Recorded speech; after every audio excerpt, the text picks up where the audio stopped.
She was 5 months pregnant, carrying nothing but borrowed dignity, and the most dangerous man in the city had just remembered her face. If you've ever watched someone being destroyed in public while an entire room full of people looked away, this story is for you. Stay until the end. If this hits you, hit that like button and drop a comment with the city you're watching from. I want to see how far this story travels. The Blackwood Imperial Hotel was the kind of place that made ordinary people feel like ghosts. Not unwelcome exactly, just invisible. The ceilings in the grand ballroom climbed 4 stories above the marble floor, hung with cascading chandeliers that cost more per fixture than Marina Hale earned in a year. The light they threw down was golden and merciless, the kind of light that flattered the wealthy and exposed everyone else. It caught the embroidery on the women's gowns, the cufflinks on the men's shirts, the careful architecture of hairstyles that had taken entire afternoon appointments to construct. It caught everything it was supposed to catch. It was never meant to catch Marina. She moved through the ballroom the way she moved through everything, quietly, efficiently, her eyes tracking the nearest exit without thinking about it, the way people learn to do when they've spent enough years in rooms where they didn't belong. Her uniform was the standard Blackwood Imperial black and white. Fitted black slacks, pressed white shirt, black vest with the hotel's discreet gold crest over the left breast. The vest was a size too small because she'd already exchanged it twice for the next size up, and there wasn't a next size after that. She'd asked housekeeping for an alternative 3 weeks ago. They'd smiled and said they'd look into it. She was 5 months along. The baby moved sometimes in the evenings when she was tired, small fluttering kicks that felt like someone tapping on a door from the inside. She'd learned to breathe through those moments without showing anything on her face. The Blackwood Imperial expected its staff to be furniture, present, functional, and featureless. Marina had become expert at this. She carried the tray level even when her lower back screamed. She smiled when she made eye contact with guests. She kept moving. Tonight was the Harrington Foundation Gala, one of the hotel's 3 biggest events of the calendar year. 400 guests. 8 figures raised for children's education programs, or so the glossy invitations claimed. Marina had worked the Harrington Gala for 3 straight years. She knew it for what it was. A very expensive party where the wealthy celebrated their own generosity while the staff refreshed their champagne flutes and pretended not to hear the conversations happening 2 feet away. She was making her second circuit of the East Wing when she first noticed Vivian Ashcroft. It would have been hard not to notice her. Vivian Ashcroft occupied space in a way that suggested the space had been waiting for her arrival. She was 41 years old, maintained with surgical precision, and dressed in a gown of deep champagne silk that had probably cost as much as Marina's rent for the next 4 months. She stood at the center of a cluster of women near the ice sculpture display, speaking in the particular tone rich women used when they wanted everyone nearby to hear them, but needed the fiction of a private conversation. Her laugh carried. Her gestures were wide and declarative. Her eyes moved constantly across the room with the quick, cataloging intelligence of someone who understood social hierarchies the way chess players understood boards. Marina had seen women like Vivian Ashcroft before. She knew the signs. She kept her distance and her circuit tight, working the outer perimeter where the servers could move freely. She was reaching for a used champagne flute on the tray station near the east wall when her lower back seized. It wasn't new. It happened 3 or 4 times a shift now, a sudden cramping that clenched all the muscles from her hips up through her spine and made her breath stop in her throat. The doctors at the free clinic had told her it was normal. 3rd trimester compression of the lumbar nerve roots, they'd said, which was a clinical way of describing what felt like someone driving a bolt through her tailbone. She'd asked how long it would continue. They'd said until the baby was born. She gripped the edge of the tray station, set the tray down carefully, and breathed through it. In through the nose. Out slow. Her eyes went to the middle distance, unfocused, the way she'd learned. Looking at nothing meant nobody could see the pain in your eyes. She didn't see Vivian Ashcroft until it was too late. She heard her first, that laugh again, closer now, and then the bright synthetic sound of women's voices moving in formation. And she was already turning, already reaching for her tray, and the collision happened the way bad things always happen. Not slowly, not with warning, just a sudden white compression of time and space, and then she was falling. She hit the mirror wrong. The decorative mirror behind the tray station was 5 feet tall and bolted to the wall. But the impact cracked the mounting bracket, and the whole thing shuddered, swinging on its remaining bolt, catching light in a fractured arc across the ceiling. Marina hit the edge of the station with her left hip, then the wall, then the floor. She got her hands down. That was the only thing she managed to do correctly. She got her hands down in time to stop her abdomen from taking the impact. Her palms hit marble and the skin opened immediately, but she'd kept the baby from hitting the floor. She lay there for 2 seconds, breathing. The ballroom didn't stop. The music continued. The conversations continued.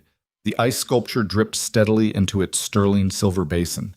The Harrington Foundation raised money for children's education. Vivian Ashcroft looked down at her from very far away. "Watch where you're going." Her voice was mild, bored, calibrated to carry. Around her, the cluster of women had reformed as if choreographed, their faces arranged in the particular expression of people who had decided not to have seen anything they'd just seen. "These people," Vivian said, to no one and everyone simultaneously. "They're always underfoot." Marina pressed her palm flat against the floor and began to push herself upright. That was when Vivian's heel came down. She stepped on Marina's wrist, deliberately, unmistakably, deliberately, her full weight settling through that narrow stiletto heel onto the bones of Marina's left hand, and leaned forward just slightly, dropping her voice to the pitch of a confidence between two people who knew each other. "Stay down," she said. "It suits you." Marina's vision went white, not from the pain, though the pain was extraordinary. She could feel the bones bending under that heel, something in her wrist giving way in a way that made her entire arm go cold. Not from the pain, from something older and more fundamental, from the deep animal recognition of deliberate cruelty delivered with that particular flavor of enjoyment. She'd grown up around that flavor. She knew it immediately. She stayed very still. Around her, 400 people found reasons to look somewhere else. The man at the corner table near the main entrance had been still for approximately 12 seconds. She didn't know this. She couldn't see him from the floor, couldn't see anything except the hem of Vivian Ashcroft's champagne silk gown and the marble floor and her own blood welling from the open skin of her palms. She didn't know that 12 seconds was not a short amount of time for this particular man to remain still. She didn't know that the two men seated at the table with him had both, independently, gone very quiet in the particular way of people who have learned to read stillness as a countdown. She didn't know his name. She knew the room. She'd worked this hotel for 3 years, and she'd never worked the corner table near the main entrance on a gala night, because that table wasn't on the standard floor plan given to waitstaff. It didn't appear in the seating charts, didn't appear in the briefing materials distributed at the start of each event. Every staff member who'd worked at the Blackwood Imperial longer than 6 months understood, without anyone explicitly explaining, that the corner table wasn't a table you approached unless you were invited to approach it. She knew the room. She didn't know the man. His name was Lucian Graves. He was 38 years old, and he owned the Blackwood Imperial Hotel and 17 other properties across the city, plus a financial portfolio that various sources estimated in different directions, but that universally landed somewhere in the range of substantial. He had a line in his neck, not a scar exactly, but a mark, a raised seam of tissue that ran from behind his left ear down beneath his collar, the terminus of something that had been much worse before the surgeons finished with it. He had a tattoo that climbed from his collarbone up the right side of his neck, subtle at this distance, geometric and dark. He wore a dark suit, no tie, and he had the particular quality of physical stillness that very few people cultivate intentionally, the kind that came not from calm but from absolute economy of movement, from a body that had learned long ago to conserve everything until the moment expenditure became necessary. He had been watching Marina Hale from the corner of his eye for approximately 40 minutes. He didn't know why, not consciously. She was a staff member at his hotel, unremarkable in the way that competent, invisible service was designed to be unremarkable.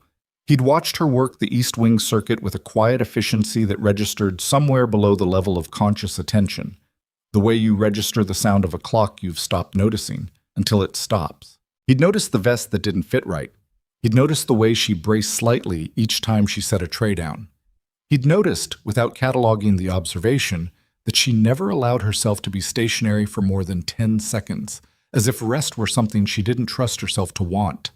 He had not connected these observations into a conclusion until she hit the floor. When she hit the floor, something in his chest did something he had no name for. And when Vivian Ashcroft's heel came down, The two men at his table felt the temperature change before anything else happened. Lucian Graves stood up. He didn't raise his voice. He didn't move quickly.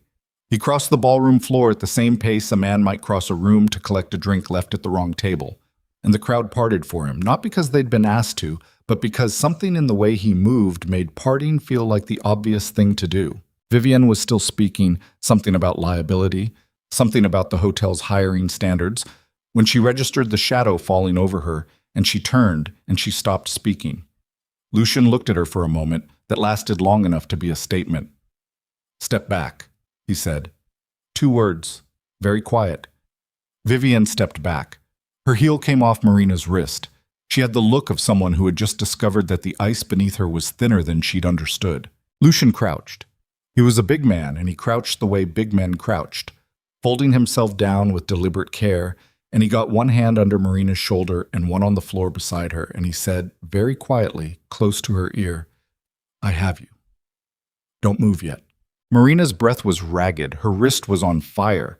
She could feel the baby moving, not those gentle evening flutters, but something more urgent, a rolling shift that meant the fall had registered even in there, even in that protected dark space, and she pressed her free hand against her abdomen and tried to breathe.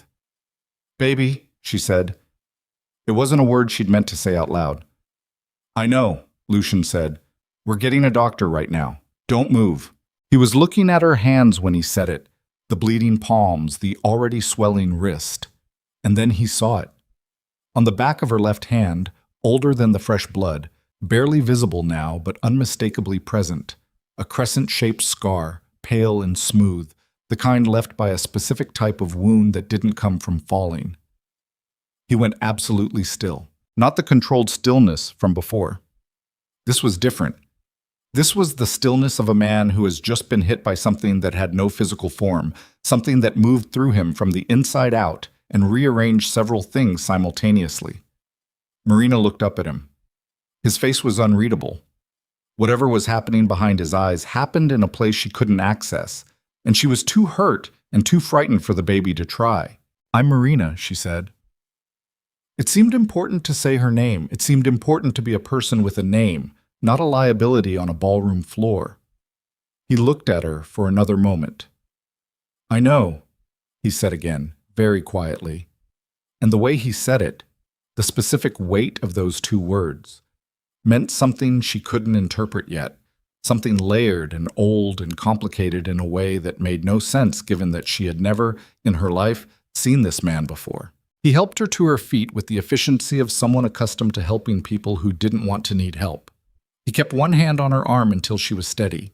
He spoke to the 2 men who had materialized at his shoulder, and the words were too quiet for Marina to catch, but one of them produced a phone, and the other moved toward the main entrance with the particular purposefulness of someone who had been given a clear task. Vivian Ashcroft was still standing 10 feet away. Her cluster of women reformed around her, though their expressions had undergone significant revision in the past 3 minutes. Lucian looked at her again. He didn't say anything.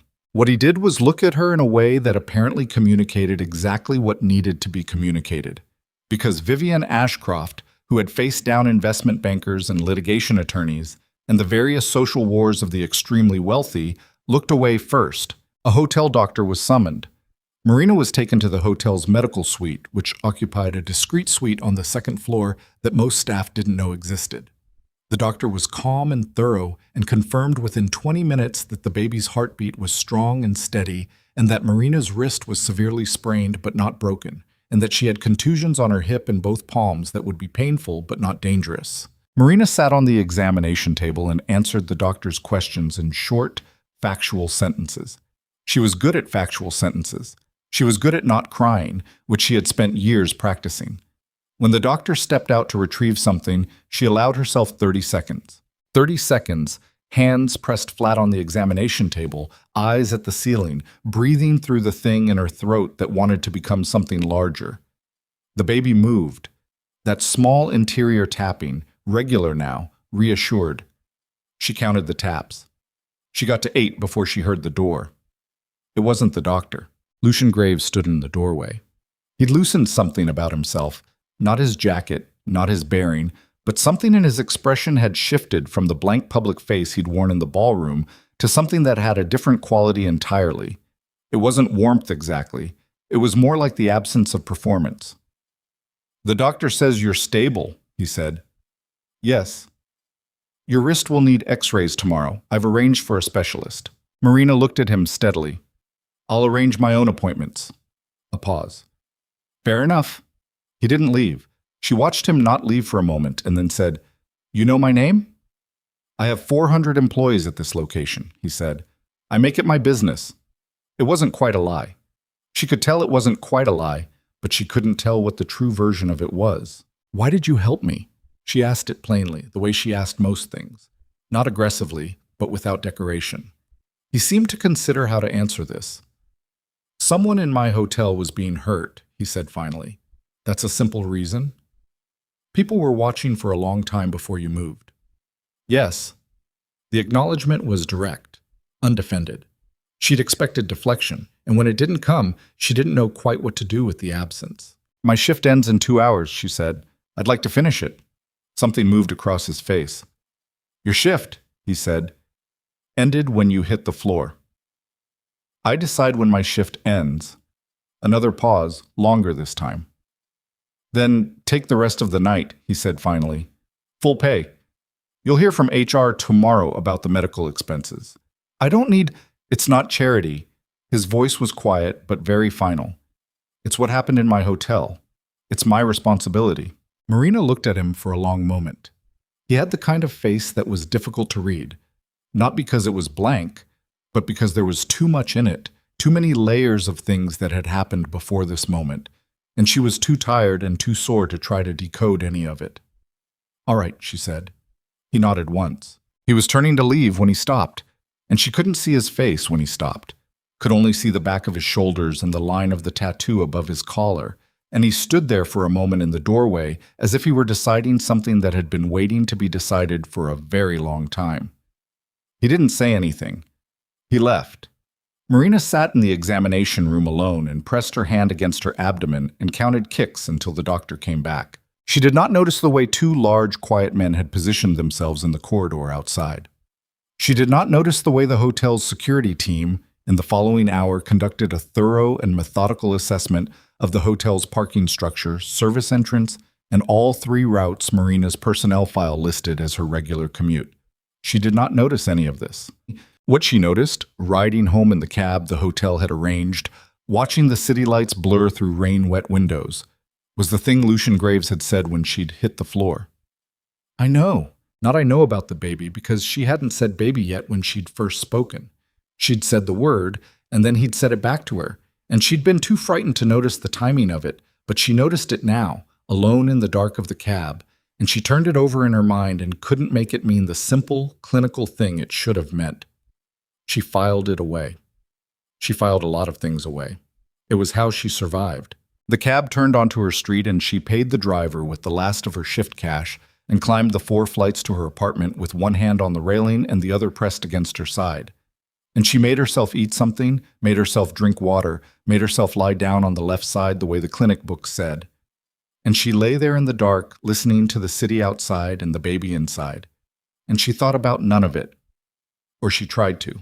The next morning changed everything. She woke at 6:15 to her phone, the alarm she'd set for her usual pre-shift routine, which she still maintained out of habit, even on days off, because routine was the architecture of a life that had very little other structure.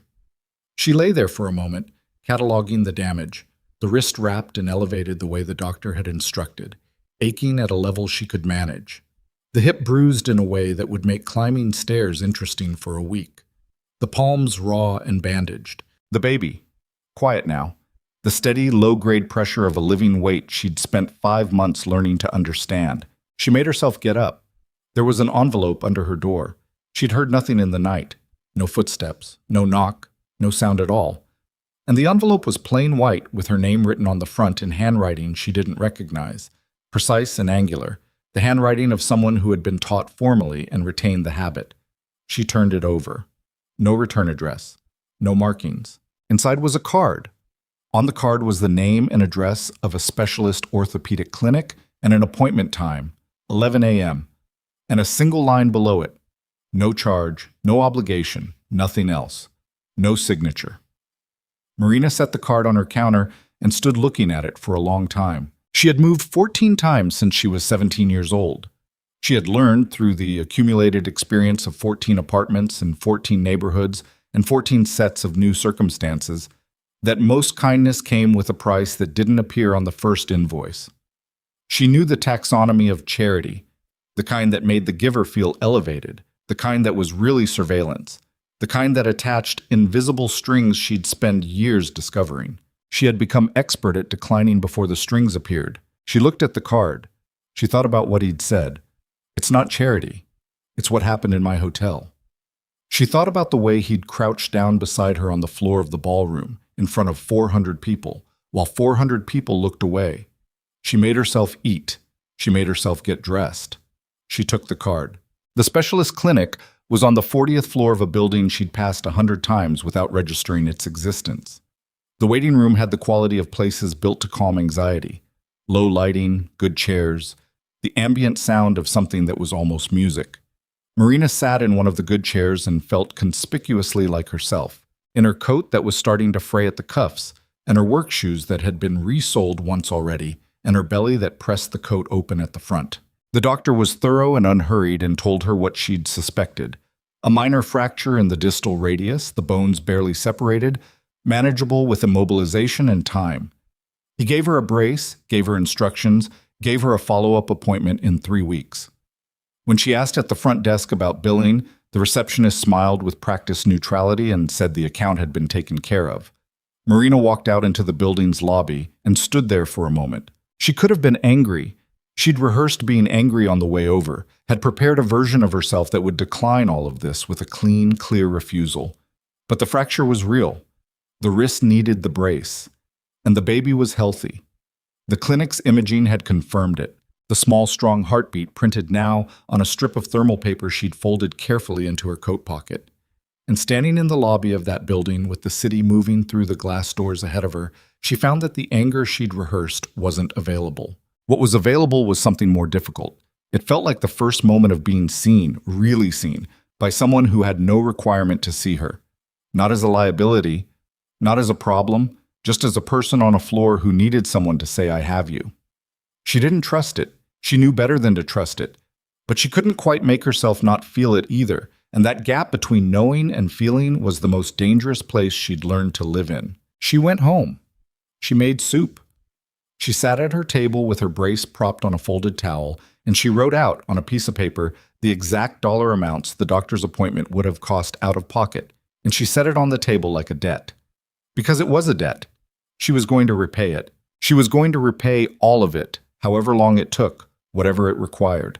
That was the deal she made with herself, alone in her apartment, with the city outside her window and the baby moving steadily inside her, and the thermal paper printout folded in her pocket like proof of something she needed to keep. She did not know, sitting there, that across the city in the top floor office of the Blackwood Imperial Hotel, a man she had met once was sitting at his desk not reading the contracts in front of him. She did not know that he was looking at his own hand, the left one, where a knife had gone through the palm during a night he never talked about anymore, and where a woman he'd never seen before and never expected to see again had pressed a clean towel and held it there and said, in a voice that had been frightened but steady, "You're going to be fine, just stay still."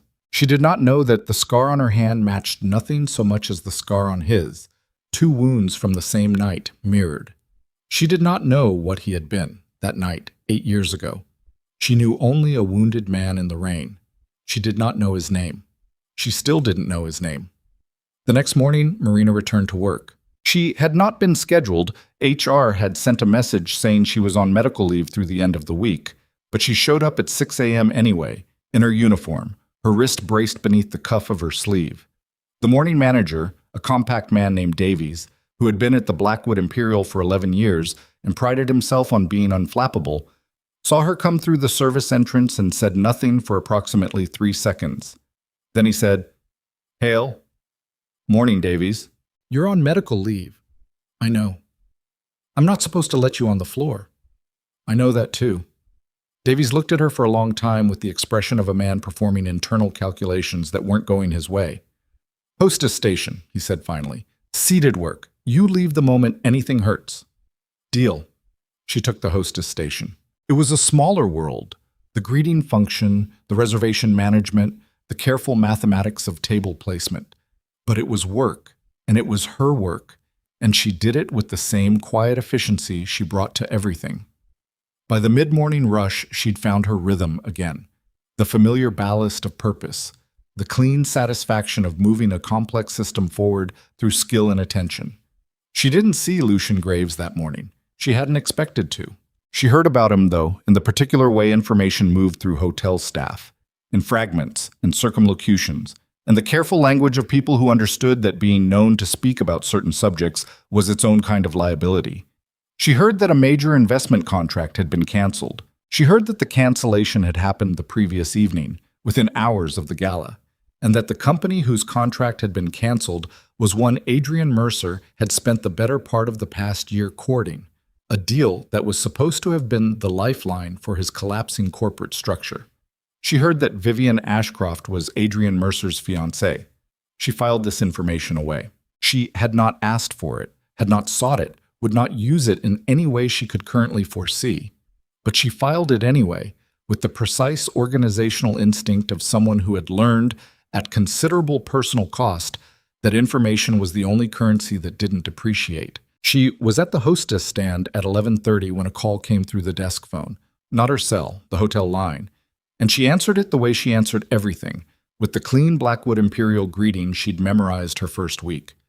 The voice on the other end was male, unhurried, faintly familiar in a way she couldn't immediately place. "How's the wrist?" She went still. "Mr. Graves," she said. "The specialist sent a report.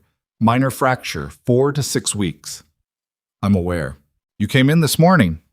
It wasn't a question. "I work here," she said. A pause. She could hear something in the background. City sounds, the suggestion of an elevated view, wind maybe, or the filtered silence of a very high floor. "Sit down while you're here," he said. "I am sitting down."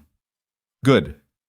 Another pause, this one different from the first, not calculating but something else, something with a different texture. "I need you to know," he said, "that what happened last night isn't going to happen again.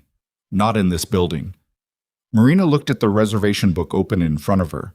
Her name was in it, in Davies's handwriting, penciled into the morning slot with no title, no designation, just M. Hale, hostess in the quiet, pragmatic shorthand of a man who'd decided something without being asked.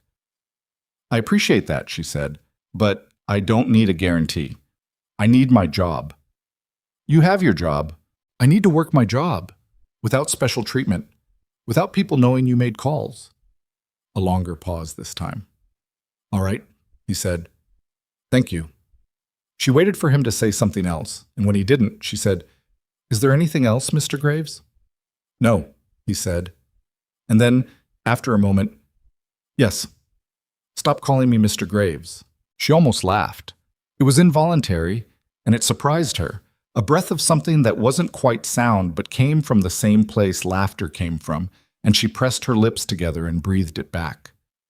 "Good morning," she said, without answering. She heard something on the line that might have been, very briefly, the same not quite sound. She hung up. The day continued. The reservations moved through their slots. The lunch rush peaked and subsided. The afternoon turned quiet. Marina's hip ached steadily, and her wrist pulsed at the boundary of the brace, and the baby turned twice in the early afternoon, the way it did when she'd been still too long. She ate the lunch Davies left wordlessly at the corner of the hostess stand. Soup and bread from the staff kitchen, more substantial than the standard staff meal, and she understood it for what it was without making anything of it. At 3 o'clock, she took her 20-minute break. She went to the service stairs instead of the elevator, out of habit, because the service stairs were faster, and the elevator on the east wing ran slow, and she'd spent 3 years optimizing her break time. The service stairs were concrete and industrial, and never used by guests, which was why she'd always liked them. They were hers, in the way that unglamorous, useful spaces could belong to the people who actually used them. She was on the second-floor landing when she heard voices below. She stopped. Not eavesdropping. She wasn't positioned for it, had no angle on whoever was below, had simply stopped at the sound of her own name. Her name, distinctly, in a voice she didn't recognize.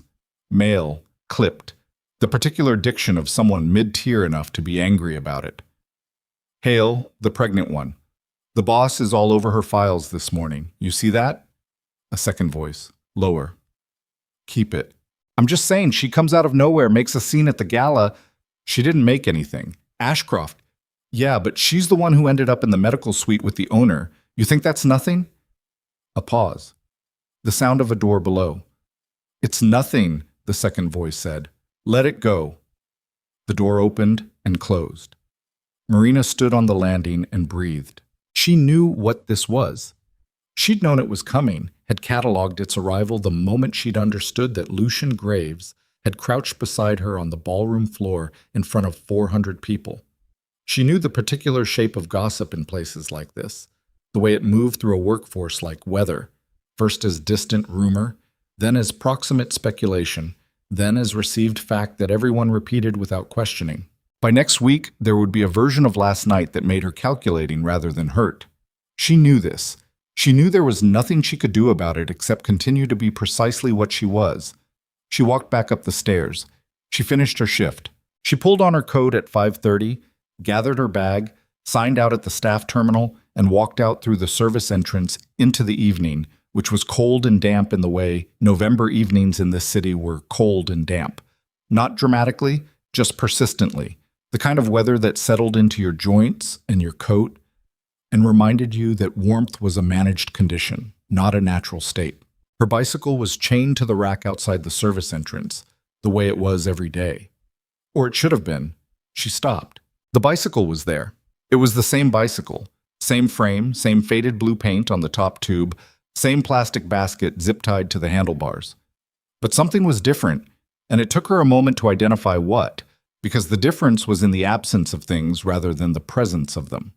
The bent rear derailleur that had made third gear a lottery for 3 months, gone. The cracked brake lever she'd wrapped in electrical tape because she couldn't afford the replacement part, gone. Replaced with a clean new lever. The slow leak in the rear tire she'd been pumping up every morning before work, gone. The tire firm, and correctly pressured in a way she'd stopped expecting from it. She stood there in the cold evening and looked at her bicycle. Someone had fixed it. Not repaired.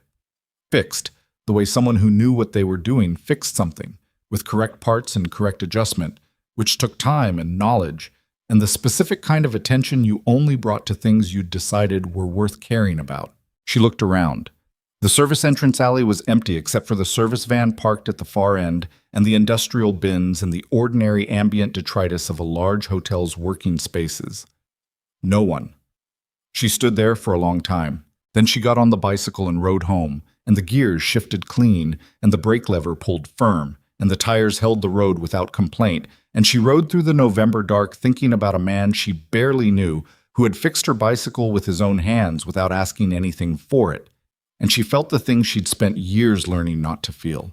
That dangerous, undefended opening, that gap between knowing better and feeling it anyway, and she let herself feel it for exactly as long as it took her to reach her street. Then she locked the bicycle to the railing, went inside, climbed the stairs, and told herself it didn't mean what it felt like it meant.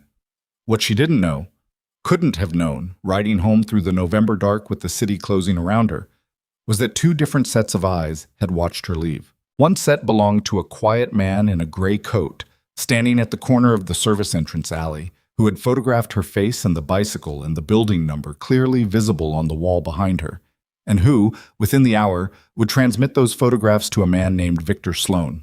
Victor Sloan, who had received those photographs in the back of a car moving through the same night Marina was riding through, who had looked at them for a long time with the detached, systematic interest of someone identifying a variable in an equation, who had said nothing to the man beside him, who had simply put his phone face down on the seat and thought. Victor Sloan, who had been watching Lucian Graves for 4 years, waiting for something Lucian Graves cared about more than he cared about himself. Who had, until last night, not found it. Who had now. Victor Sloan had a system. It wasn't complicated. Complicated systems failed in complicated ways, and Victor Sloan had spent 22 years watching complicated systems fail. His was simple. Find the thing a man wanted to protect and put your hand on it. Not to destroy it immediately. Destruction was blunt, expensive, and irreversible. You put your hand on it, and you waited, and you let the man know your hand was there. What happened after that was his choice. He'd used the system on city councilmen and federal prosecutors and 3 different police commissioners across 2 jurisdictions. He'd used it on rivals and partners, and on men who'd been both at different points in the same year. The system worked because it was true, because every man, no matter how controlled, no matter how armored by money or reputation or the willingness to do damage, had something he couldn't afford to lose. The art was in the finding. He had been trying to find Lucian Graves's thing for 4 years. It wasn't money. Lucian had more money than he had uses for. It wasn't territory. Lucian's territory was stable, defended with the quiet, comprehensive thoroughness of a man who had built it incrementally and correctly and didn't leave gaps. It wasn't reputation, because Lucian's reputation was the kind that operated on fear rather than esteem, and fear didn't require tending the way esteem did. It wasn't any single person, because Victor had surveilled Lucian's inner circle for 3 years and found nothing there that looked like vulnerability, only competence and loyalty of the type that was too well compensated to be tested. Victor was a patient man. He had waited, and then a pregnant waitress had ended up on the floor of the Blackwood Imperial Ballroom, and Lucian Graves had stood up from his table. Victor looked at the photographs again in the back of the car. The woman was plain-faced and tired-looking, her coat not quite right for the weather, her bicycle chained to the railing outside a building that his associate's preliminary report described as a 4th-floor walk-up in a neighborhood that was working hard to become something better than what it currently was. She was, by any external measure, unremarkable. That was the interesting thing. Lucian Graves had stood up for unremarkable. Victor put the phone face down and looked at the city moving past the window and thought about what that meant. What it meant that a man who hadn't stood up for anything visible in 4 years of surveillance had stood up for this. And the more he thought about it, the more certain he became. He didn't need to understand the reason. He just needed to use it. "Find out everything," he told the man beside him. The man nodded.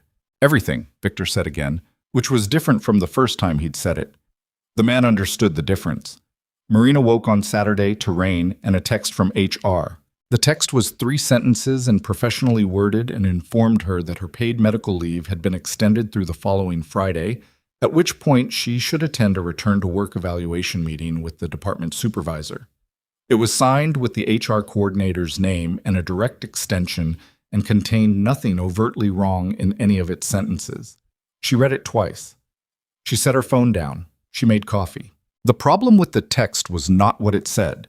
The problem was what it didn't say, which was why she was being given an evaluation meeting when she'd already been cleared by the hotel's own doctor and had worked 2 shifts without incident. Evaluation meetings were for performance issues and for liability concerns, and she didn't have a performance issue, which left liability, which meant someone had looked at what happened at the gala and decided that Marina Hale was a problem that needed to be managed. She drank her coffee standing at the kitchen window, watching rain move across the rooftops. She was not going to panic. Panic was unaffordable in every sense of the word, and she'd trained herself out of it years ago.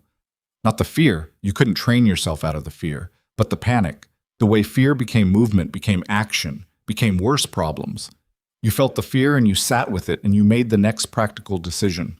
The next practical decision was to call HR and request the evaluation meeting be moved to Monday, which would give her the weekend to document everything. The timeline, the incident, the medical reports, the exact sequence of events on Thursday night, in writing, in the clean factual language she was good at. She called. She requested. The coordinator agreed without pushback, which was its own kind of information.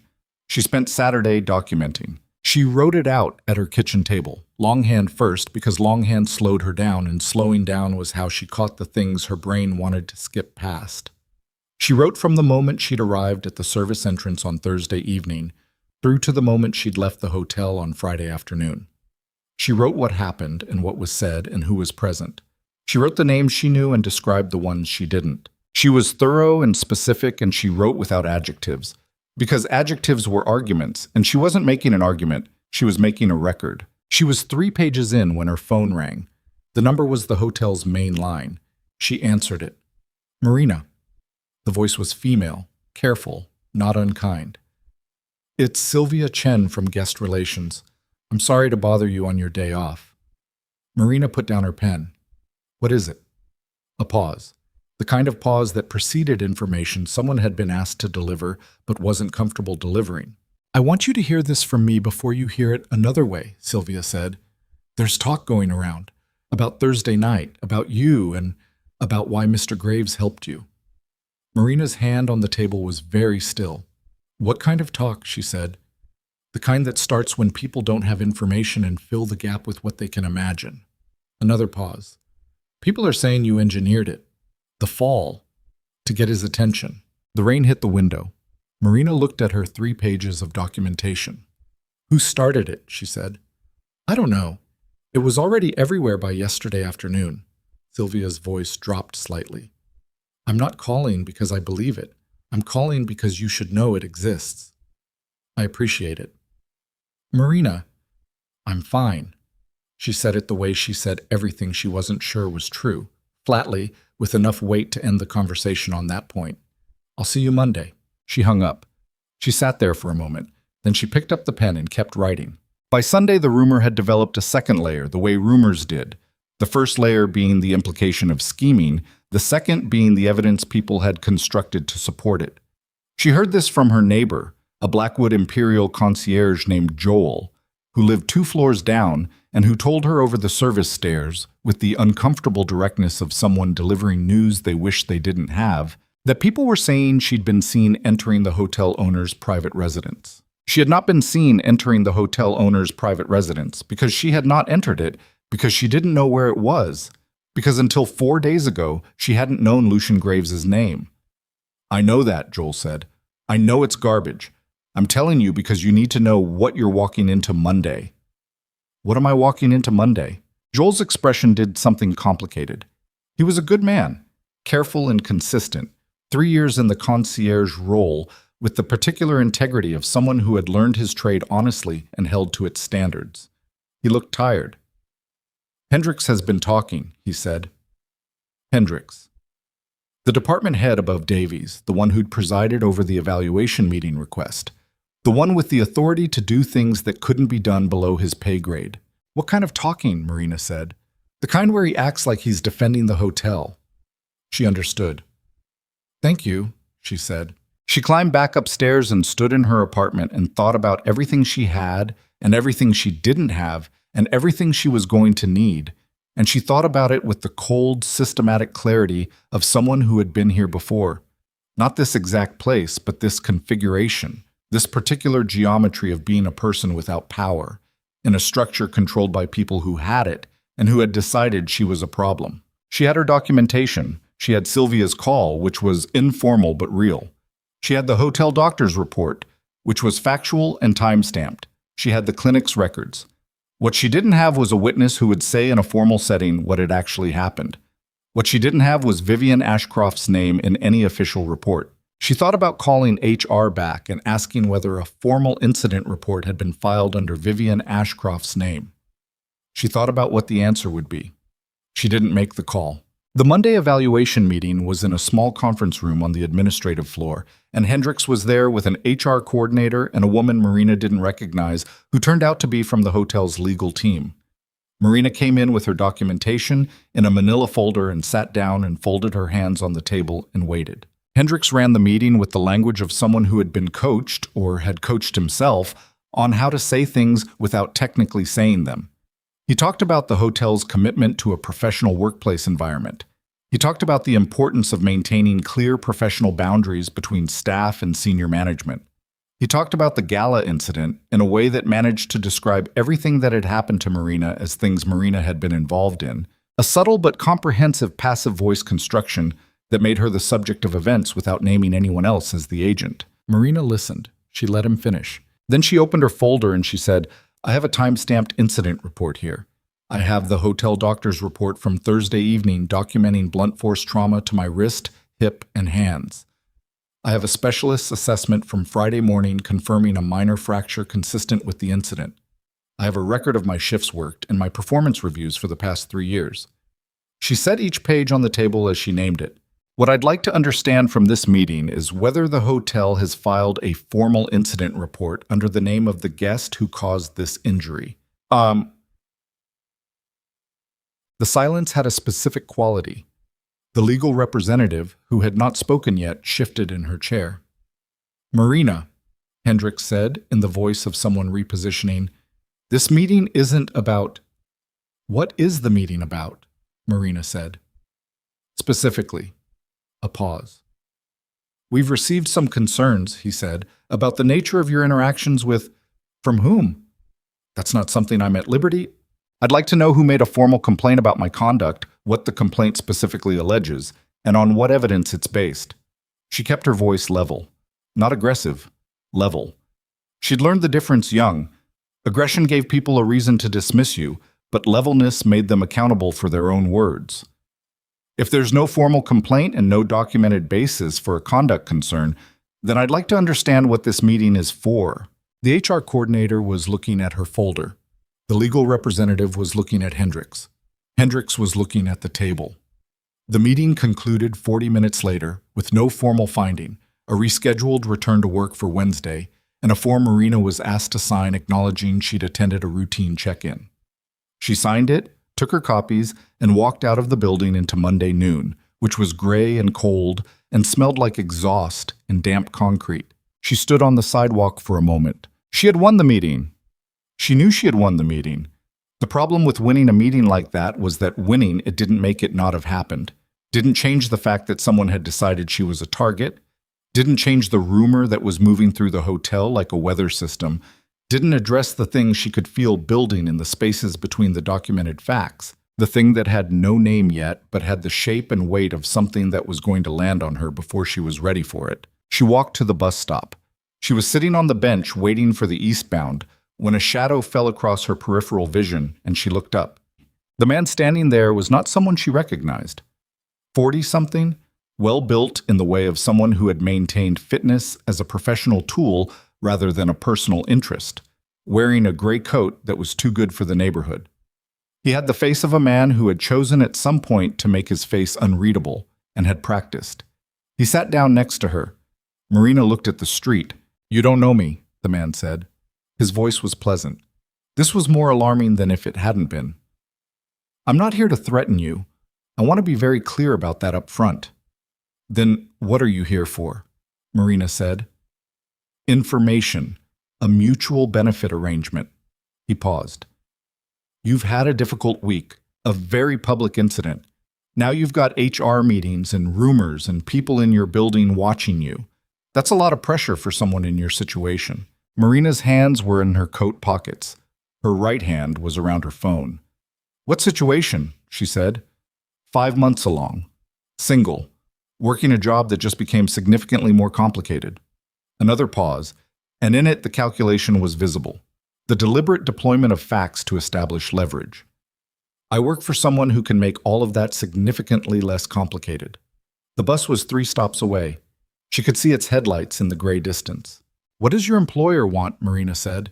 "He wants you to make a statement, written, notarized, witnessed, attesting that Lucian Graves has engaged in a pattern of manipulation and coercion with female staff members at his properties, that Thursday's incident was orchestrated at his direction to create a dependency relationship, and that you were pressured."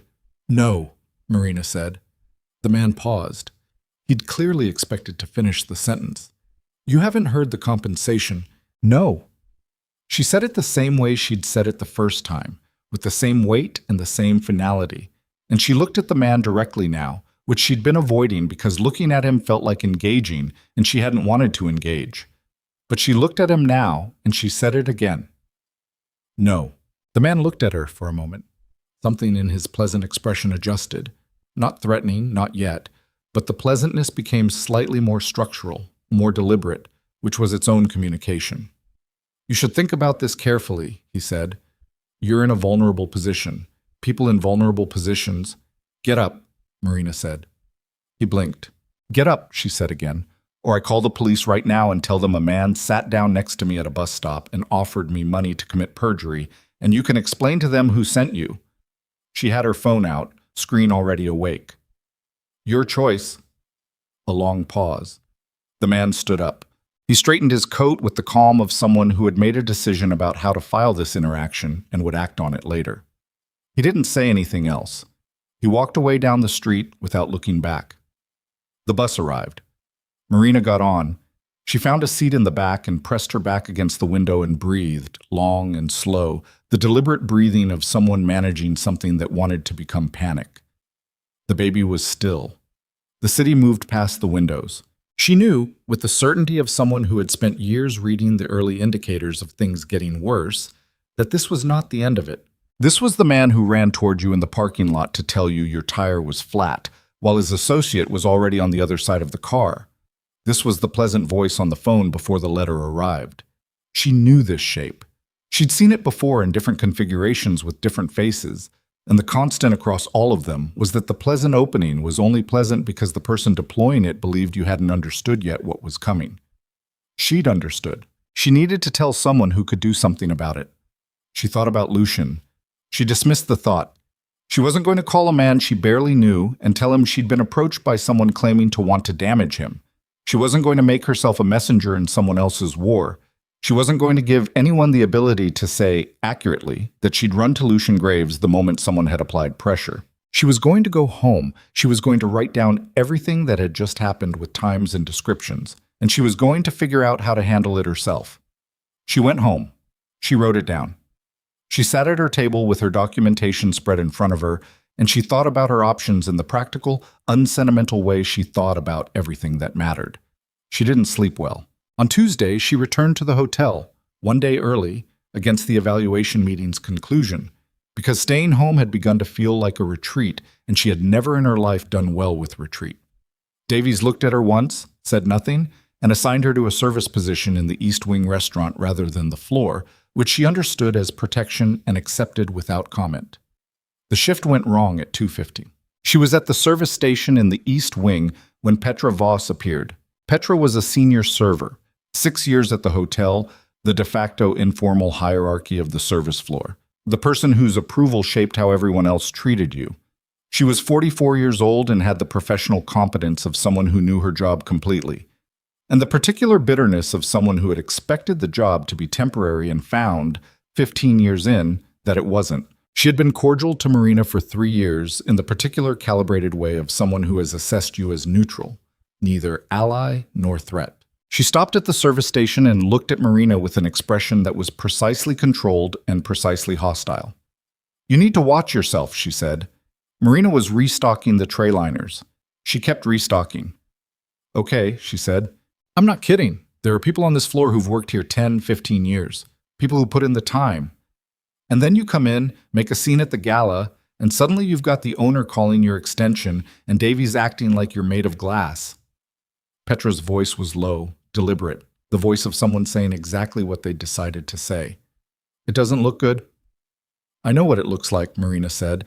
"Then you know why people have a problem." Marina set down the tray liners. She looked at Petra directly. "What exactly do you want from this conversation?" Petra's jaw tightened. "I want you to understand that the people you think are protecting you have their own reasons, and the people you think are coming after you, some of them have been here long enough to know how this goes." "How does it go?" "The boss takes an interest in someone. Staff talks. HR pays attention. Eventually someone files something, and the someone who doesn't have 3 years of consistent reviews and 2 character witnesses ends up losing their job." Petra picked up a rack of glasses from the station. "I'm telling you this because you have a baby coming and you should know the arithmetic." She walked away with the glasses. Marina stood at the service station and felt the thing in her chest that she had no word for. Not anger, not fear, something that combined elements of both without being either. The cold weight of comprehension, of understanding exactly how many directions the pressure was coming from and exactly how much of it she could absorb before something gave way. She finished the shift. She walked out through the service entrance at 10 p.m. and her bicycle was where she'd left it. Secure, maintained, the same bicycle that had been fixed without her asking. She stood looking at it in the dark. She was so tired. It was the kind of tired that had nothing to do with sleep, the accumulated weight of continuous vigilance, of spending every hour at work monitoring the temperature of every room she entered, of writing everything down, of managing her expressions and her body language, and her responses to everything while also managing the physical reality of a pregnancy that was advancing steadily regardless of what else was happening in her life. The baby moved and she pressed her hand against her side and stood there in the cold with her eyes closed for a moment. She thought about Petra's arithmetic. She thought about the man at the bus stop. She thought about the evaluation meeting, about Hendrik's passive voice construction, about the legal representative shifting in her chair. She thought about her rent, which was due in 18 days, and her savings account, which contained $412, and the fact that her last full paycheck had included 3 days of medical leave pay that was less than her normal rate. She opened her eyes. She unlocked the bicycle. She was reaching for the handlebars when she heard footsteps, not from the service entrance, from the side alley, the narrow service lane between the hotel's east wing and the adjacent building, and the sound was wrong. Too many footsteps, too synchronized, the sound of people who had been waiting to time their approach. She turned. 3 men, not large exactly, but built with the specific, efficient compactness of men who had been in enough situations to know that size was secondary to positioning and intent. The one in the front wore a jacket that was too light for the weather, which meant he didn't plan to be outside long. He stopped at a distance that was close enough to demonstrate purpose, but far enough to allow him to say technically that he'd just been standing there. "Marina Hale, Sol," he said, the pleasant voice, the same register as the man at the bus stop, which told her immediately who had sent them. She didn't move. "We're not here to hurt you," he said. "We came to talk." "I'm done talking," she said. The offer was generous. It's still generous. More generous, actually. "My employer was impressed by your answer at the bus stop. He appreciates a person who knows their value." The man smiled. It didn't change anything about his face. "The number has gone up." Marina's hand was on the handlebar. "What you're asking me to do," she said, "would destroy a person's reputation based on things that didn't happen. Reputation is negotiable." "Not mine," she said. The man's smile didn't waver. "We're going to need a different answer." The 2 men behind him moved, not dramatically, not rushing, just repositioning in the way people repositioned when they wanted you to understand that the perimeter had changed. One to her left toward the wall, one staying at the entrance of the alley. Not a threat yet. An argument about geometry. Marina looked at the 3 of them. She looked at the alley. Concrete, poorly lit, the hotel's service windows above on both sides, all of them dark at this hour. She looked at the street behind her, the entrance to the alley, which was now partially blocked. She thought about the baby. She thought about what it meant to be standing in an alley at 10 p.m. with 3 men who had been sent specifically because the pleasant conversation at the bus stop hadn't produced the required answer, and what it meant that the next step in this particular sequence was being demonstrated to her right now through the repositioning of 2 bodies in a dark space. She had been afraid before. She had been afraid many times in her life, in many different configurations, and she had learned that the thing fear wanted you to do, freeze, shrink, look for a way to make the thing threatening you feel better about itself, was almost always the wrong thing. The right thing was usually the thing that felt wrong, which was to be more of yourself in the moment, not less. She straightened. She looked at the man in the front and she said, in a voice that was completely level, "Tell your employer that the answer is no, that it will continue to be no, and that the next time someone approaches me on behalf of Victor Sloan, I will take everything I know to the people whose job it is to know it." A silence. The man's smile disappeared. The temperature in the alley changed. "You know his name?" he said. "I do now," she said, which was not entirely accurate. She'd heard the name from 2 different directions in the past week and connected it to nothing concrete until this moment, when the man's reaction had confirmed the connection. But it didn't matter whether it was accurate. What mattered was that she'd said it and he'd reacted, and the reaction told her she was right, and now she had to survive the next 30 seconds with that information intact. The man took a step toward her, and then the lights came on, not the alley lights. Those were already on, dim and industrial. The lights that came on were bright and white and came from 2 directions simultaneously, the kind of tactical illumination that was designed specifically to create disorientation and to communicate that whoever had turned them on knew exactly where everyone in the space was standing. Accompanying the lights was the sound of movement.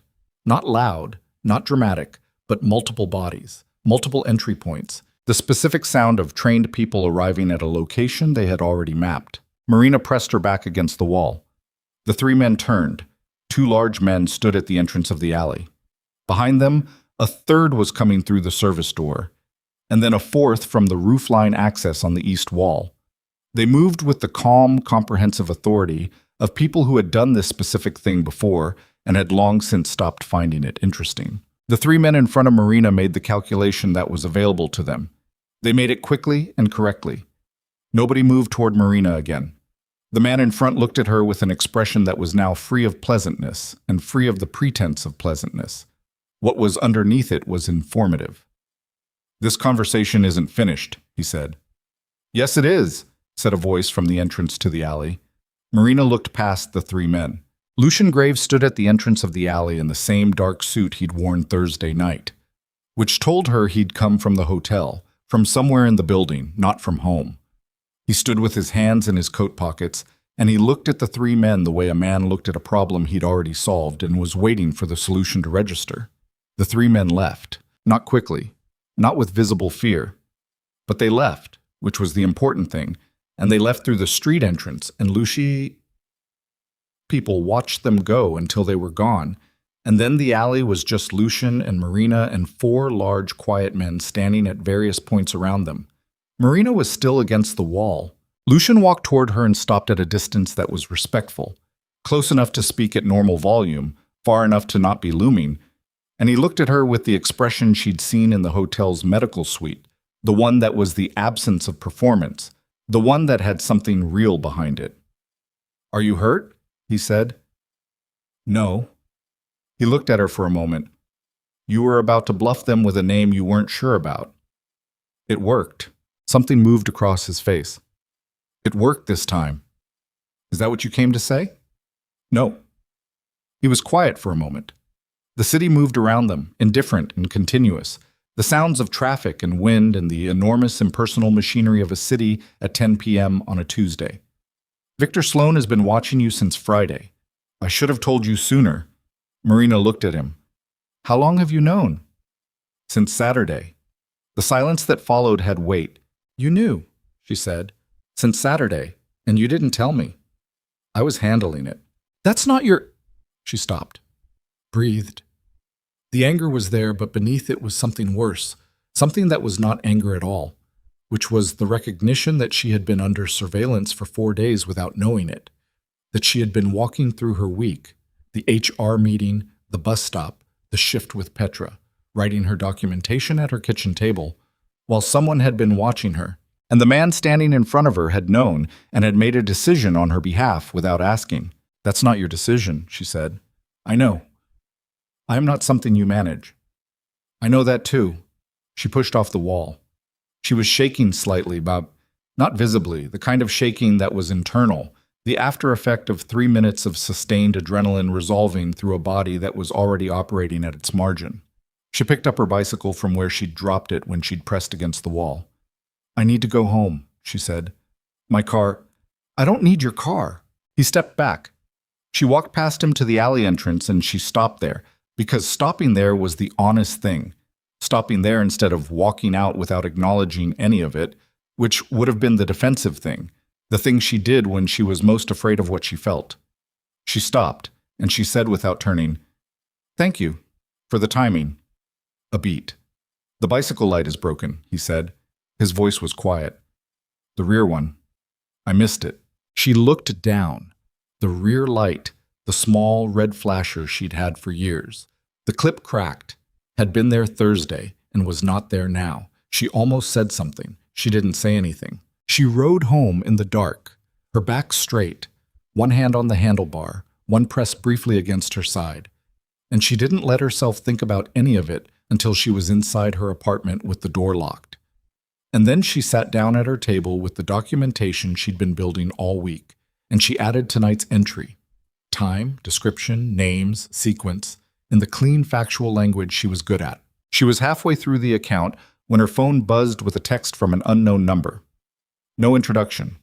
One sentence only. "The rear light will be there in the morning." She set the phone down. She finished the entry.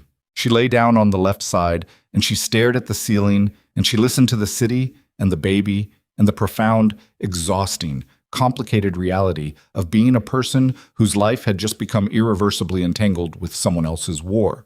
Not because she'd wanted it, Not because she'd sought it, not because of any of the things the rumors said, but because 8 years ago she had opened a door on a rainy night for a wounded. She finished the sentence in the morning. She'd stopped mid-word the night before, pen losing contact with the paper somewhere around 2 a.m., and she'd woken at 6 with her cheek on the documentation and her wrist aching inside the brace and the rear bicycle light sitting on the windowsill outside, placed there while she slept by someone who had access to the building's exterior, or had simply climbed the fire escape in the dark without waking anyone, which told her things about the people Lucian employed that she filed away without comment. She finished the sentence.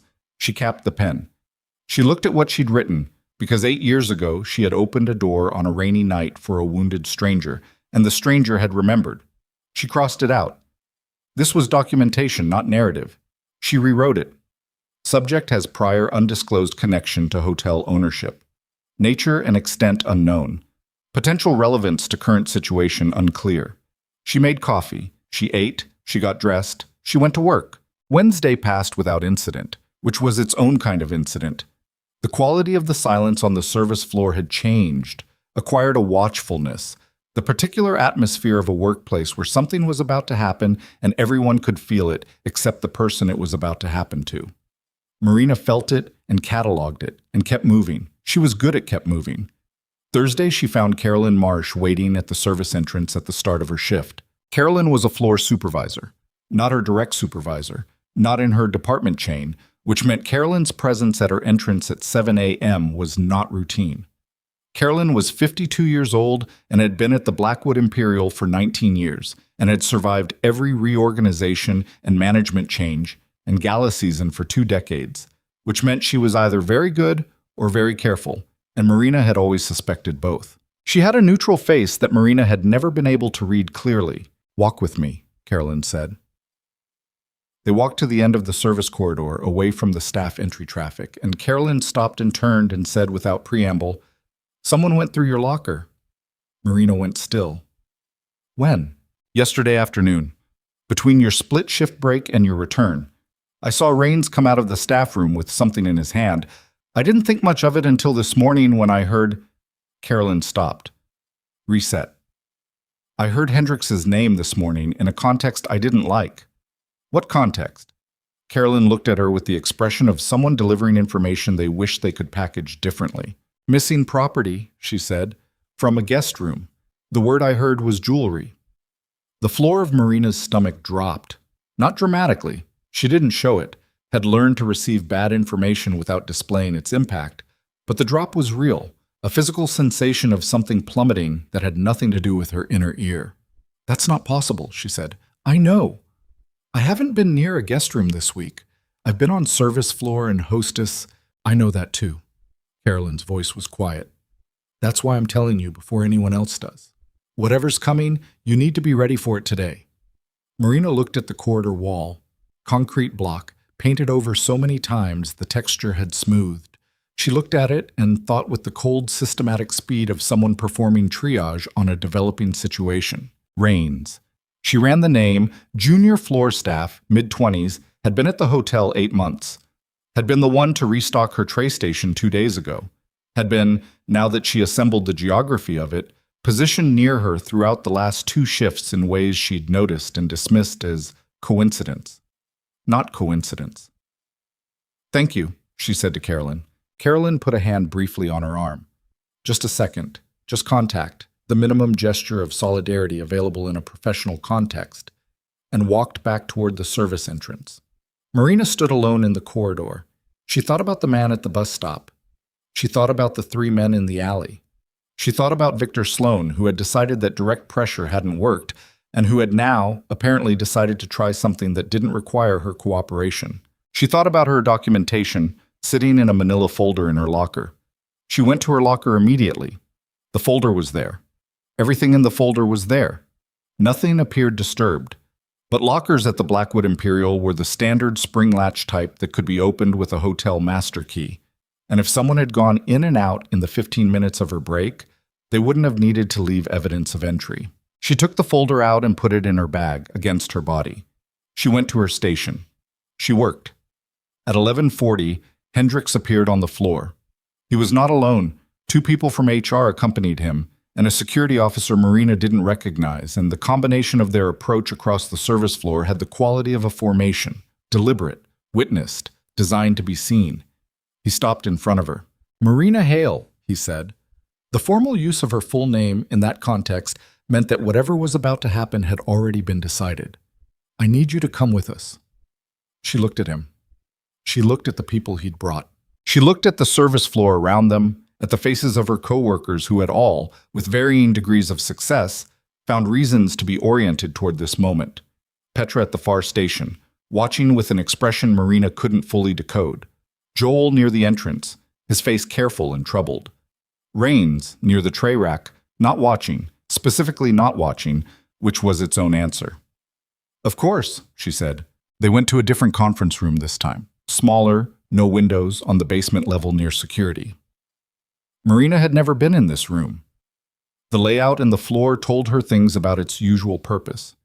They sat. Hendricks placed a clear plastic evidence bag on the table. Inside it, a bracelet. Gold, delicate, with a small diamond cluster at the center. And folded beneath it, visible through the plastic, what appeared to be several large denomination bills. "These were found in your bag during a routine security check," Hendricks said. Marina looked at the bag. "When was this check conducted?" she said. "This morning, prior to your shift commencement. My bag was with me this morning until I entered the building. Our security records indicate the check was conducted at the staff entrance. I wasn't asked to submit my bag at the staff entrance this morning. I came through the east service door, same as every day. There was no security check." She looked at him. "Who conducted the check?" A pause. "That information is in the security log," she said, "which is time-stamped and can be cross-referenced with the entry records. I'd like to see both." The HR coordinator and the security officer exchanged a look. Hendricks said, "The bracelet has been identified as belonging to a guest in room 1408. It was reported missing yesterday afternoon. I haven't been near the guest floors this week. My assignments have been exclusively service floor and hostess. That's documented in the shift assignment logs. We have a witness who—" "What witness?" The pause was longer this time. "A staff member who observed you in the vicinity of the guest elevator on Tuesday evening." Marina felt the geometry of it settle into place. Complete now. All the pieces assembled, the architecture of the frame visible in its entirety. Rains at her station. Rains with something in his hand coming out of the staff room. The witness who had been positioned to see something that hadn't happened the way they were about to claim it had happened. She had been here before. Not this exact configuration, but this shape. The shape of a version of events constructed from real locations and real people, and real objects arranged to tell a story that was not true. She was very calm. "I'd like to speak to legal," she said.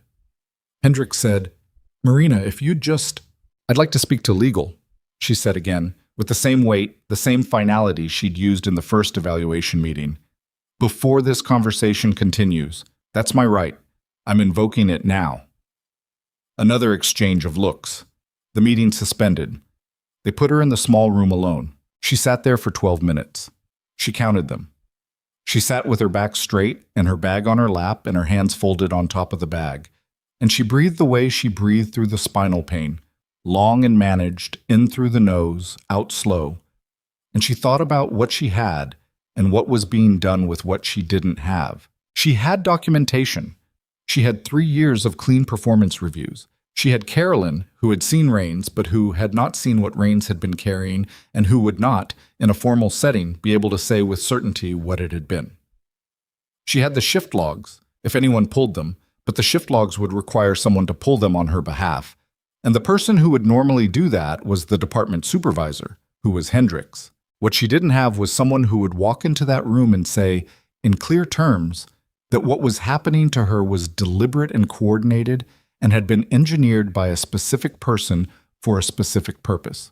What she didn't have, in this building, in this room, in this particular moment, was anyone with enough standing to make the truth cost more than the lie. The door opened. It wasn't legal. It was Davies.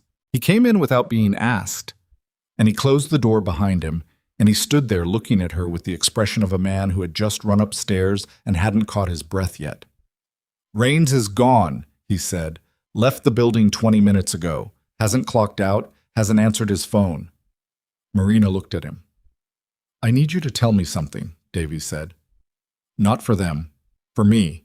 Did you take anything from this building that wasn't yours? No, she said. He looked at her for a long time. Davies had 11 years of reading people in high-pressure service environments. He had the specific, trained perception of a man who had spent a decade watching how people behaved in the moments they thought no one was paying close attention. He nodded once. Then sit tight, he said. He left. She sat tight. At 12:45, the door opened again, and this time it was the hotel's legal representative, the same woman from the first evaluation meeting. And behind her was someone Marina didn't recognize, a man in his 50s in a gray suit who carried himself with the specific weight of someone whose professional opinion was expensive. He sat across from her. My name is Caldwell, he said. I represent the hotel ownership in matters of significant concern. I've been asked to review this situation. Marina looked at him. Review it how? She said. Thoroughly. He opened a folder on the table. I'm going to ask you some questions. I'd like you to answer them directly. If at any point you'd like to consult independent counsel before answering, that is your right, and I'll respect it without prejudice. She looked at the folder. Ask? She said. He asked. He asked with the methodical precision of someone who already knew most of the answers and was assembling the ones he didn't into a structure. He asked about Thursday, about the gala, about Vivian, about the medical suite, about the subsequent week. He asked about the evaluation meeting. He asked about the bus stop. And here she felt the thing in her chest shift, because he'd used the phrase bus stop without her having mentioned it, which meant he had information from a source that wasn't her. You know about that, she said. I know about several things, he said. I'm asking you to tell me in your own words. She told him in her own words. She told him about the bus stop and the alley and the three men and the name she'd said that had produced a reaction. She told him without interpretation, without argument, in the same clean, factual language she'd used in her documentation. She put the manila folder on the table and pushed it toward him and said, Everything I just told you is in here, time-stamped. He looked at the folder. He looked at her. You kept records, he said. I keep records of everything that might matter later, she said. I've been doing it since I was 17. Something in his expression shifted. Not sympathy, something more professional than that, a recalibration. He closed his own folder. Wait here, he said. He was gone for 40 minutes. Marina sat in the small basement room alone for 40 minutes and felt, for the first time since Thursday, the full accumulated weight of the past week pressed down on her. Not the fear. The fear had been constant, manageable, filed away. This was different. This was exhaustion, pure and comprehensive. The exhaustion of someone who had been performing competence under sustained assault for 7 days while also managing a pregnancy and a fractured wrist and rumors and an HR process and a bus stop approach and an alley confrontation and a locker search and a planted bracelet and the particular psychic weight of walking into a building every day knowing that people who were supposed to be your colleagues had decided you were a target. She sat very still and felt it. She didn't cry. She wasn't going to cry in a basement conference room in a hotel where she worked. But she felt it. The door opened. Caldwell returned. Behind him, at a distance that was deliberate, far enough back to be deniable as connected to Caldwell's entrance, was Lucian Graves. He didn't come in. He stood in the doorway. He looked at her with an expression she had no previous experience of, something that was not the controlled blankness of the ballroom, or the quiet professionalism of the phone call, or even the direct urgency of the alley. It was something older and rawer than any of those, and it lasted only a second before he put the other face back on, but she'd seen it. Caldwell set a sheet of paper in front of her. The security footage from Tuesday evening has been reviewed, he said. It shows you on the service floor at the time you were alleged to be near the guest elevator. It also shows a staff member accessing the lockers in the staff room during your shift break on Wednesday. Well, he paused. The bracelet has been confirmed as having entered this building in that staff member's possession. The guest in 1408 has been contacted. The bracelet was not, it turns out, reported missing by the guest. The report was filed by a third party claiming to act on the guest's behalf. Marina looked at the paper. The formal accusation is being withdrawn, Caldwell said. You are cleared. The hotel will issue a written apology. She should have felt relief. What she felt instead was the specific quality of fury that comes not from being attacked, but from being made to sit in a basement room and prove that the attack wasn't real. The fury of having to spend 40 minutes of her life defending herself against something that should never have been allowed to reach her at all. She kept it off her face. "Thank you," she said to Caldwell. He nodded, gathered his folder, and left. She looked at Lucien. He came into the room now, all the way in, and he closed the door and he stood there, and she could see something in him that she hadn't seen before. Not quite guilt, something more complicated than guilt, something in the region of a man who has done what he believed was the correct thing and arrived at the moment of confronting what the correct thing had cost someone else. "The staff member," she said. "Rains." "He's been located," Lucien said. "He was working for Victor Sloan." "Yes." "Was Hendricks?" A pause. "We believe so." She nodded. She was looking at the table. "How long," she said, "did you know this was coming?" "I knew Victor would escalate after the alley. I didn't know the specific method." "But you knew something was coming?" "Yes." She looked up. "And you didn't tell me," she said. He held her gaze. He didn't deflect. "I was moving to stop it before it reached you. I was 12 hours too slow." 12 hours. She thought about the 12 hours, Barry. The morning shift, the floor, Hendricks' formation across the service floor, the basement room, 40 minutes. She thought about what 12 hours faster would have looked like, and what 12 hours slower would have looked like, and she felt the anger shift and become something colder and more precise. "I am not a position you defend," she said. "I am not a piece on a board that you move or protect or fail to protect. I'm a person who has been sitting in a basement room for 2 hours being accused of theft by people who were sent after me because of my association with you. And I did not have the information I needed to protect myself because you decided to manage it." She stood up. "I have spent my entire adult life," she said, "making sure that no one had the ability to make decisions about my safety without my knowledge. I have kept records, and I have known my rights, and I have never asked anyone for anything I couldn't justify needing. And in 1 week, because I happened to fall on the floor of your hotel, all of it, has been made irrelevant by people I don't know doing things I wasn't told about." She picked up her bag. Lucien stood very still. "You're right," he said. "I know I'm right. I should have told you everything from the beginning." She looked at him. He looked back. His face was, she didn't have the word for it, had never had occasion to develop the word for it because she'd never seen this expression on a person she'd known longer than 8 days. It was the expression of someone who was not used to having nothing to offer and was discovering what that felt like. "Tell me now," she said. "All of it. Everything you know about Victor Sloan and what he wants and how he intends to get it. Tell me right now so that I am never again in a room I shouldn't be in because someone thought I didn't need to know." He told her. He told her standing in the basement conference room of his own hotel, without sitting, without any of the usual architecture of a man delivering controlled information to someone he was deciding how much to trust. He told her about Victor Sloan, said, the 4 years, the surveillance, the attempts to find leverage, the Friday night photographs from the alley, the confirmation of his suspicion that Marina had become the identified weakness.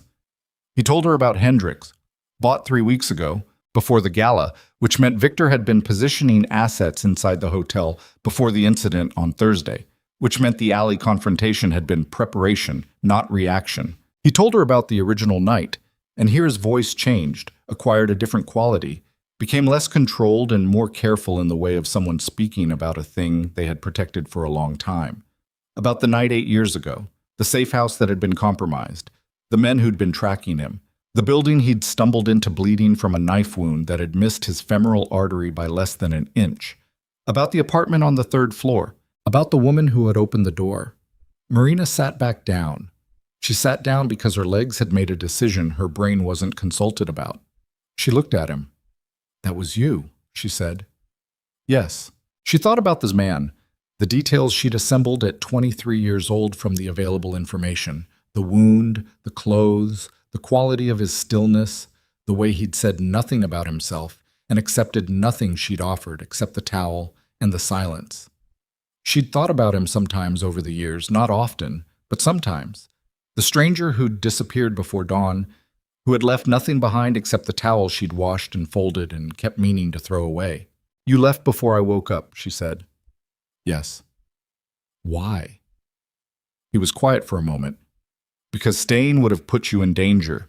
The people looking for me, if they'd found me there, you would have been associated." "I was 23 years old," she said, "living in a studio apartment. You could have said thank you." He flinched. It was small and controlled, but it was real. "You're right," he said. "I could have." She sat with it. She sat with the full, strange, impossible weight of it. The 8 years, the city between them, the randomness of the gala and the mirror and the floor, and the scar on her hand that matched the wound she'd pressed a towel against in the dark of a studio apartment when she was 23, and hadn't known yet how hard everything was going to get. She didn't know how to feel about it. She didn't have the time to figure out how to feel about it, because what she understood, sitting in that basement room with the clarity of someone who has just received the complete version of a story they'd only known in fragments, was that the equation had changed. The equation was no longer Marina Hale and a bad week at work. The equation was Marina Hale, visibly connected to Lucian Graves, targeted by a man who had been trying to destroy Lucian Graves for 4 years, with a child due in 4 months, no savings, a fractured wrist, a destroyed professional reputation in the building she worked in, and a network of planted witnesses who could do this again tomorrow if today hadn't worked. She had been framed and cleared, that was good. But she had been framed. That was the part that didn't go away.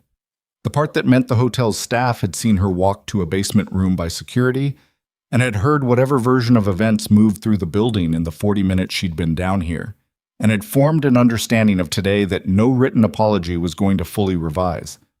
"I need to ask you something," she said. "Yes." "What does Victor Sloan do when a direct approach fails?" Lucian looked at her. "He finds another angle," he said. "He's already found 3. The approach, the alley, the plant." She was counting on her fingers, not dramatically, just organizing. "What's the next category?"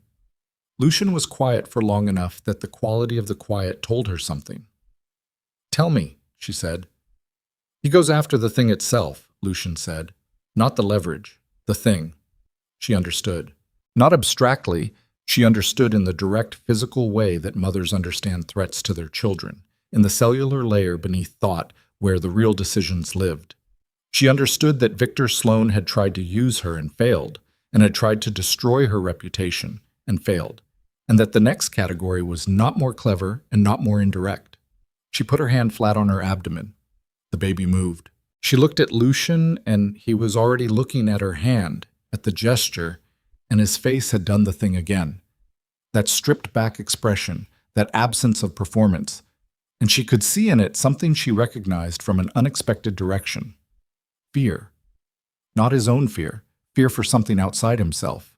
The particular species of fear that belonged to people who had things they couldn't afford to lose. She thought about what Petra had said. The boss takes an interest in someone, and eventually someone files something. She thought about what the man at the bus stop had said. "My employer was impressed by your answer." She thought about what Victor Sloan was and what he was willing to do, and what 4 months meant in terms of what she could and could not physically manage in the next stage of this. She stood up. "I need a place to stay tonight," she said. It cost her something to say it. She said it anyway. "Not because I can't manage alone, because I'm 5 months pregnant and someone just tried to have me fired for theft using planted evidence, and I am not going to spend tonight in my apartment waiting for the next thing without having already decided what I'm going to do about it." Lucian looked at her. "I have a property," he said. "Safe, private, no connection to my name on any public record. Alone," she said. "When this is resolved, I pay market rate for every day." He opened his mouth. "Alone," she said. "That's the condition. Take it or don't." "Alone," he said. She nodded. She walked out of the basement room ahead of him, back straight, bag against her body, the manila folder inside it, and she did not let herself think about the apartment she was leaving. The 4 flights of stairs, the kitchen table where she'd written everything down, the windowsill where the bicycle light had appeared in the night, all the small accumulated evidence of a life she'd built correctly and carefully in the only way she knew how. She did not think about it. She thought about the next practical decision, and the one after that, and the one after that, because that was how you moved through impossible situations. Not by surviving them all at once, but by surviving them one decision at a time, and trusting that the decisions would eventually accumulate into. The safe house was a brownstone on a street that had no reason to be noticed. That was its primary quality. Not the security system, not the reinforced door frames, not the window treatments that blocked thermal imaging, though all of those things were present and functional. Its primary quality was its ordinariness. It sat between two other brownstones of identical dimensions and similar age, on a block that had a dry cleaner and a hardware store and a coffee shop that opened at 6 and closed at 3, and nothing about it announced itself as anything other than what it appeared to be, which was a residential property owned by a holding company that owned 17 other residential properties in the city and had no visible connection to anything. Marina learned all of this because she asked. She asked everything, systematically, the night she arrived. The security protocols, the exit routes, the contact procedure if something happened when Lucian wasn't reachable. She walked through every room and noted the windows and the doors and the distances between things, and Lucian's security coordinator, a woman named Reyes who had the compact efficiency of someone who had been doing this work for a long time, answered every question without condescension or surprise. When Reyes left, Lucian stayed. He sat in the kitchen while Marina made tea she didn't particularly want, because making tea was something to do with her hands while she processed the full weight of the day. And they sat across the kitchen table from each other in the particular silence of two people who have said significant things and are now managing the aftermath. "I want to be clear about something," Marina said. "All right. This arrangement, the house, the security, it doesn't change the dynamic between us. I'm not indebted beyond what I've already agreed to repay. I'm not obligated to anything beyond what was said in that room. I know. I'm saying it clearly because I want it to be clear. Not because I think you'd use it, because I need to hear myself say it." He looked at her across the table. The kitchen light was the kind of kitchen light that asked nothing of anybody. Warm, flat, unremarkable. In it, he looked like what he was, which was a man in his late 30s who had been in a long and complicated war and was tired in ways that didn't show on the surface. "That's fair," he said. She drank her tea. "Tell me about Victor Sloan," she said. "Not the tactical version, the actual version," he told her. Victor Sloan had come up through the same networks Lucian had navigated 20 years ago, but differently, where Lucian had built laterally, accumulating influence through discipline and the quiet management of obligation. Victor had built vertically, which was faster and more unstable, a structure that required constant maintenance through fear. He controlled 3 distribution networks across the port and 2 of the city's 4 major freight corridors, and he had been trying to extend into the financial infrastructure Lucian had spent a decade developing, and Lucian had blocked him twice through legal mechanisms and once through the kind of mechanism that didn't appear in legal filings. Victor had taken this personally, in the way that men who built through fear took opposition personally, not as a business conflict, but as an insult to the fundamental order he believed he'd established. "He's not going to stop," Marina said. "No." "So what happens?" "I've been building a case for 3 weeks. Financial irregularities, regulatory violations, the kind of documentation that makes his legal problems significantly more expensive than continuing. I have a prosecutor who owes me a conversation.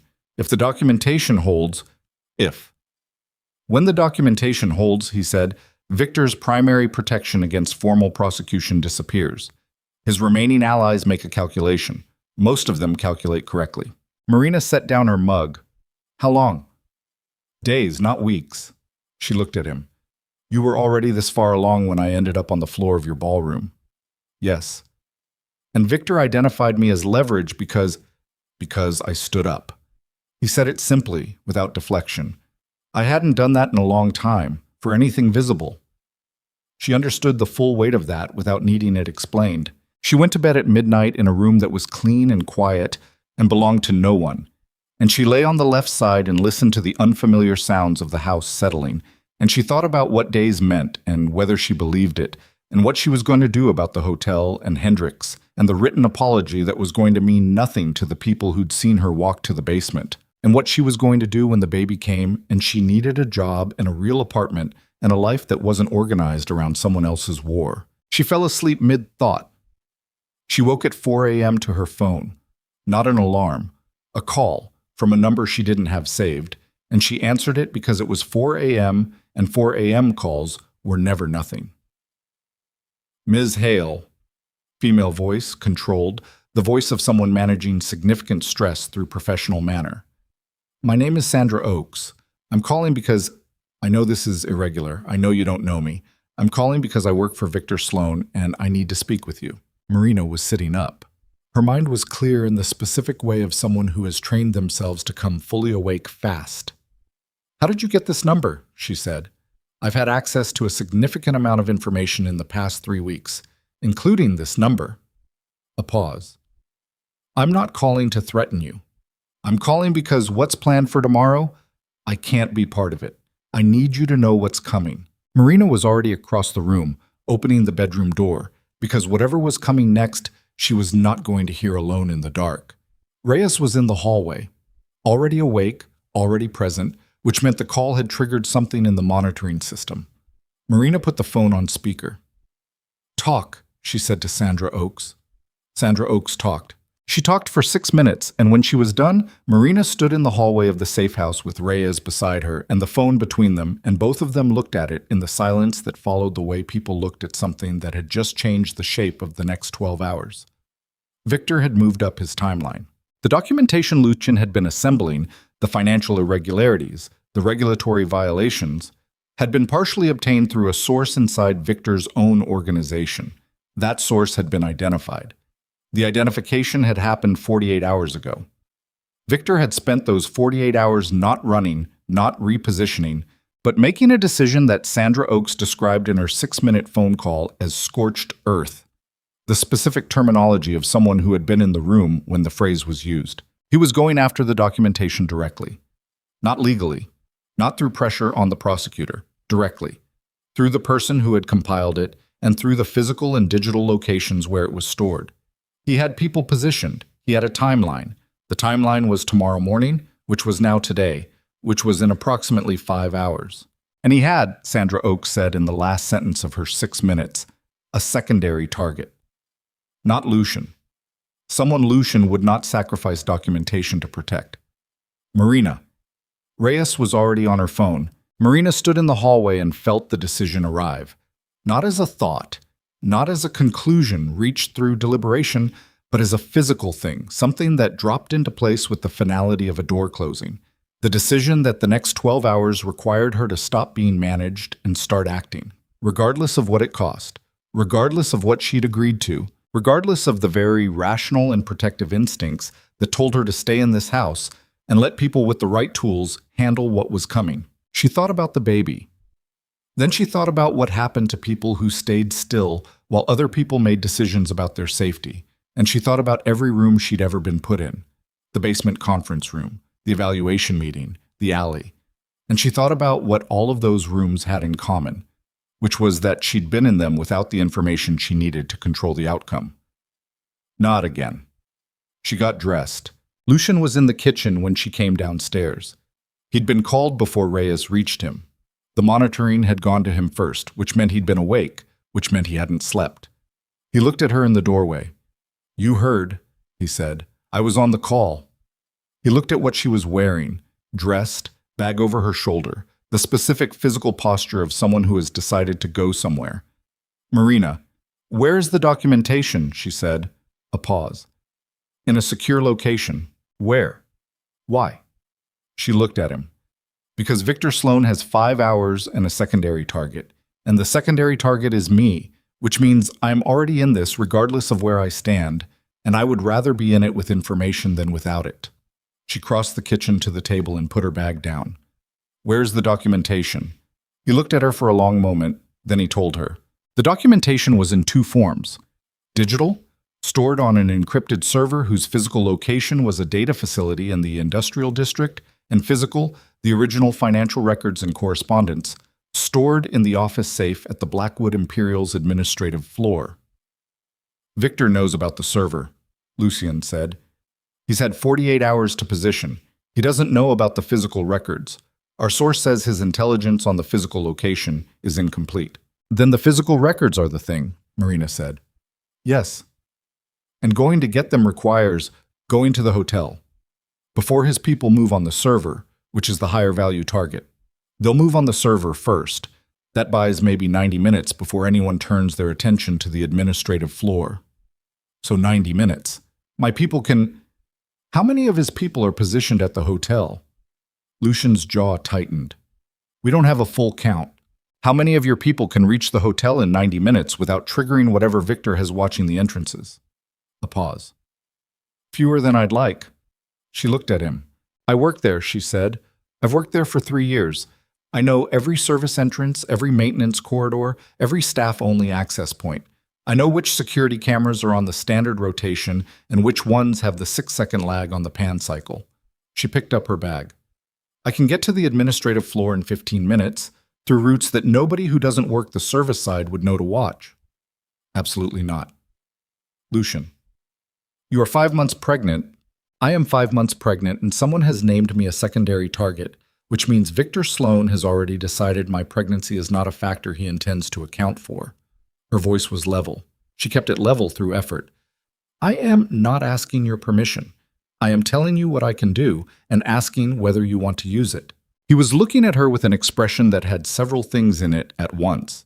The trained blankness fighting a losing battle against something more fundamental. The look of a man who understood the logic of what he was hearing and could not make the logic win over the other thing. If anything happens to you, he said, and stopped. Then make sure nothing does, she said. That's your job. Mine is getting to the administrative floor. A silence that lasted 10 seconds and felt longer. Reyes goes with you, he said. Yes. You do not deviate from the route. Agreed. The moment the records are out, you leave. You don't wait. You don't... Lucian. She said his name the way she said things that needed to end a sentence. I know. They moved at 5:15. The city at 5:15 had its own specific texture. Not asleep, not awake, the hour of delivery trucks and early shift workers, and the particular silence of streets that had stopped holding the night's business and hadn't yet started holding the day's. Marina knew this hour. She'd ridden through it on her bicycle 100 times, had cataloged its rhythms and landmarks in the way you catalog the things you move through repeatedly. Reyes drove. Marina sat in the passenger seat and watched the streets and felt her pulse, which was elevated but steady. The elevated but steady of a body that had been frightened enough times to know the difference between productive fear and the other kind. The baby was still. She pressed her hand briefly against her side. Still and present, and trusting in the absolute way that something that has no choice but to trust trusts. She was going to be fine. She was going to make sure. They came in through the loading dock on the west side, a service entrance used by the hotel's linen supplier between 4 and 6 a.m. on weekday mornings, which meant the dock door was propped open with a rubber wedge that the linen crew replaced every morning and removed every evening. A detail Marina had registered 18 months ago when she'd been assigned a 6 a.m. shift and had needed a faster route from the parking structure. The dock was clear. They moved through the service corridor, concrete floors, fluorescent lights, the ambient smell of industrial cleaning solution, and the deep building warmth of a structure that never fully cooled. Marina moved the way she moved through the ballroom, quietly, efficiently, with the muscle memory of 3 years of identical routes.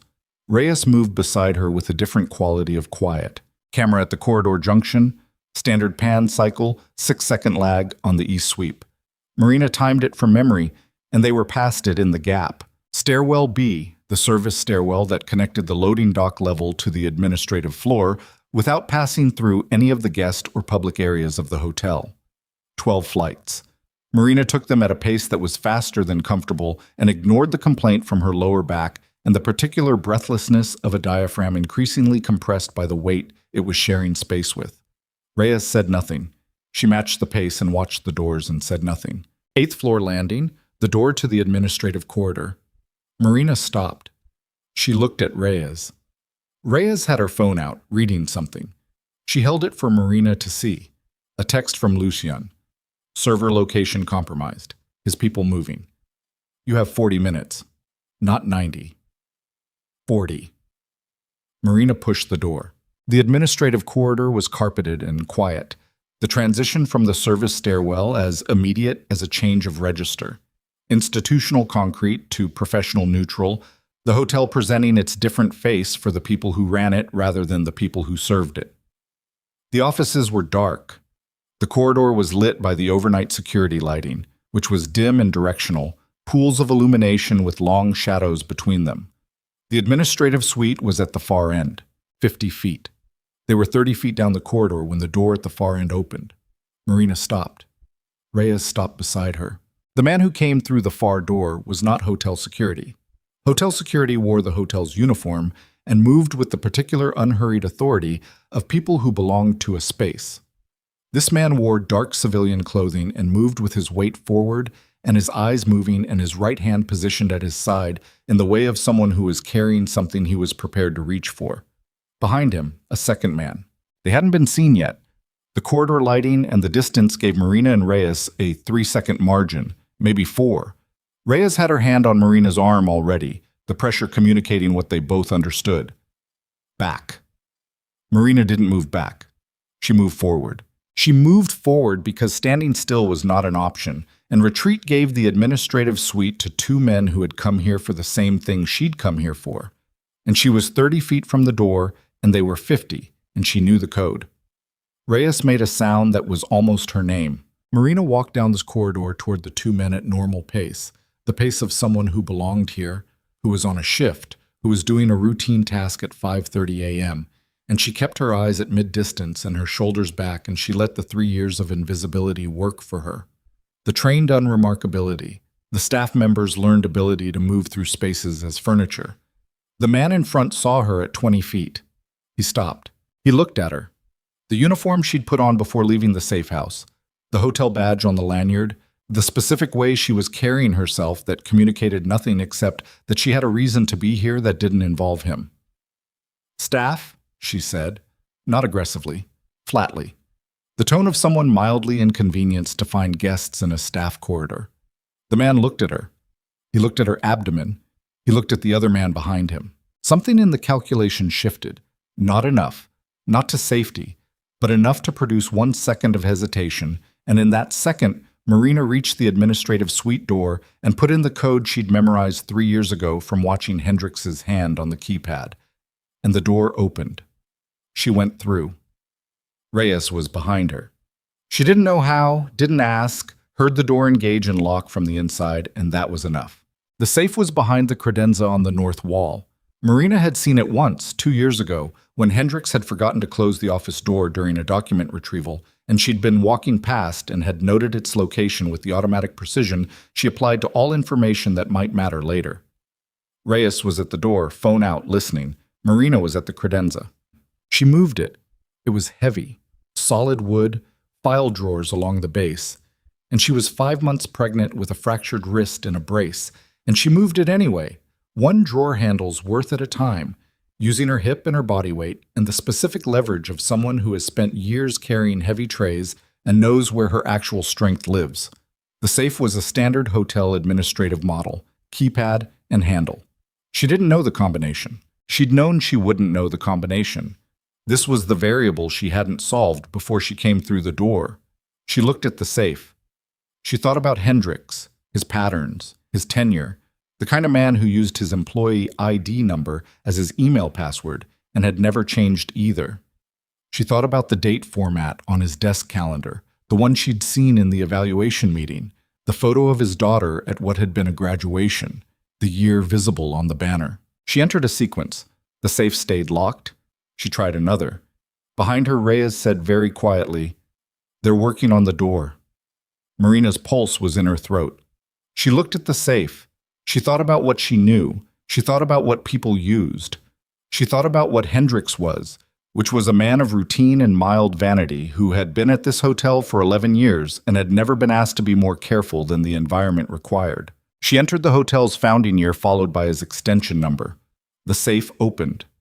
Inside, a manila envelope, thick, the kind of thickness that meant multiple document types bound together, the kind that meant what Lucian had described. Financial records, correspondence, the accumulated evidence of a case that had taken 3 weeks to build and that could, if it held, end Victor Sloan's ability to operate in this city. She took it. She put it in her bag, flat against her body, the same place she'd carried her own documentation all week. Reyes said, "Now." The door was moving, not the lock disengaging, but the frame itself, the sound of a door being worked at the hinges from the outside, which meant they had tools and approximately 30 seconds. Marina looked at the room. She looked at Reyes.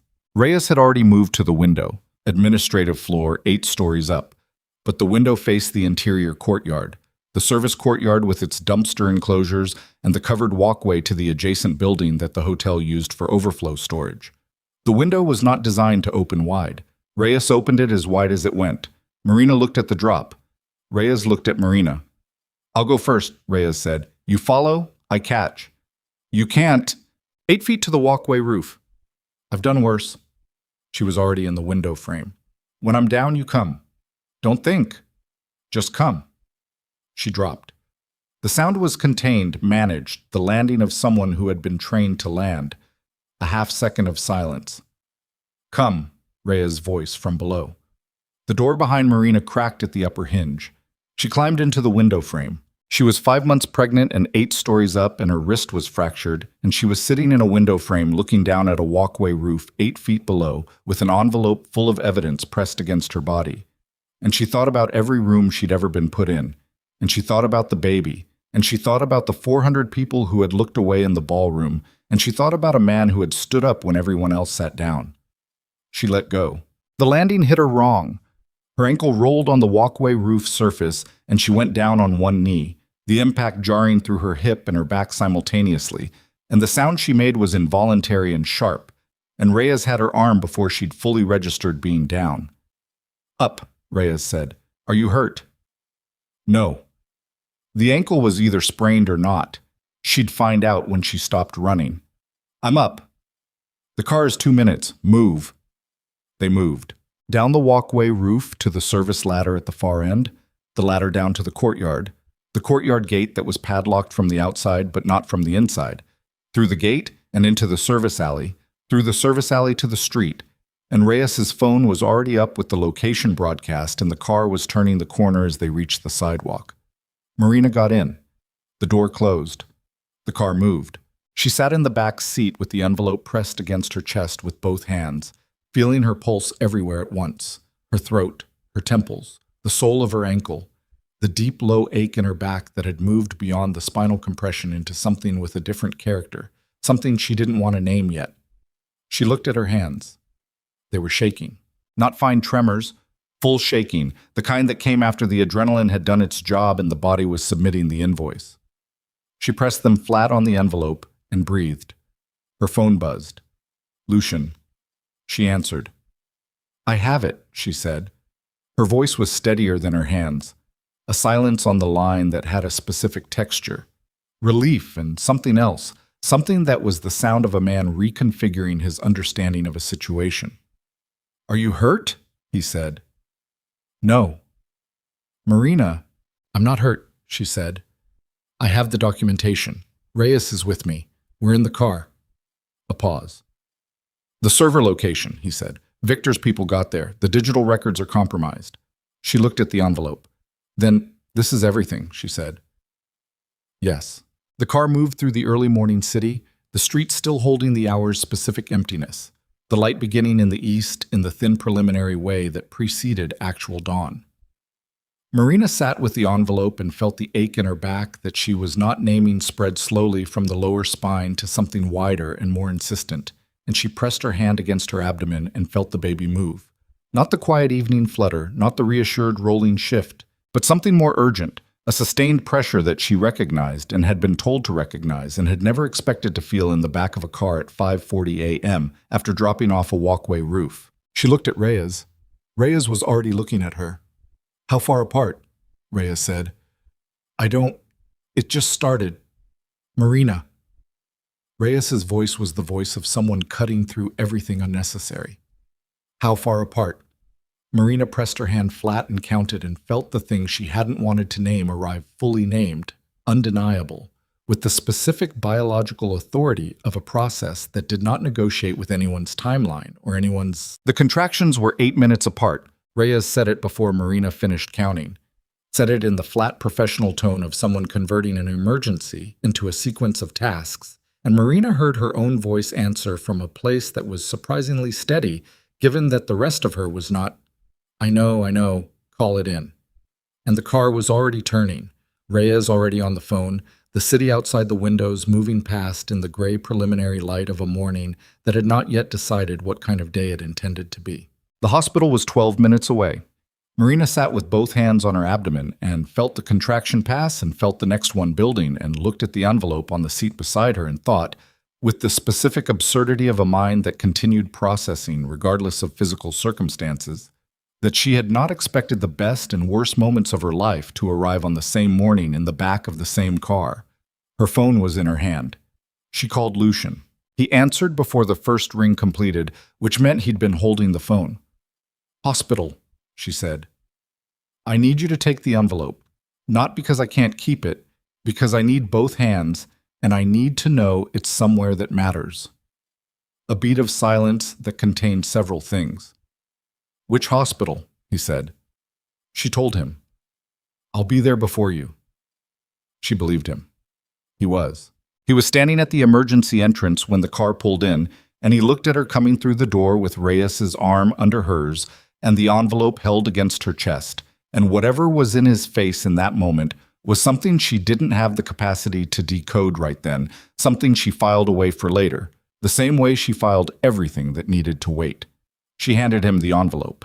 Their hands were in contact for a second, his closing over hers on the edge of the envelope, and she felt the scar on her left hand, the crescent that matched his, the two wounds from the same night 8 years ago, pressed briefly against his fingers, and neither of them said anything about it. And then the envelope was his, and she was walking through the doors, and the hospital received her with the particular organized urgency of a system that processed emergencies all day and had developed efficient protocols for every version of this. She didn't look back. The labor was 11 hours. She hadn't expected it to be easy. The clinic had told her that first labors averaged longer, had given her numbers and timelines that she'd absorbed and filed without fully believing would apply to her specifically, the irrational certainty that her body would be efficient about this, the way she'd trained it to be efficient about everything. Her body declined to cooperate with this expectation. It proceeded on its own timeline with its own logic, and Marina lay in the labor room and breathed through it with the same deliberate managed breathing she'd used for spinal pain in evaluation meetings and 3 Men in an Alley, and found somewhere around hour 7 that there was a limit to what breathing could do. Hour 8, she stopped trying to be composed about it. She let it be what it was. There was nobody in the room she needed to perform for. Reyes had stayed in the waiting area. The nurses were professional and kind and had seen everything. And Marina was alone with the full physical reality of what her body was doing and what it had been through in the past 3 weeks.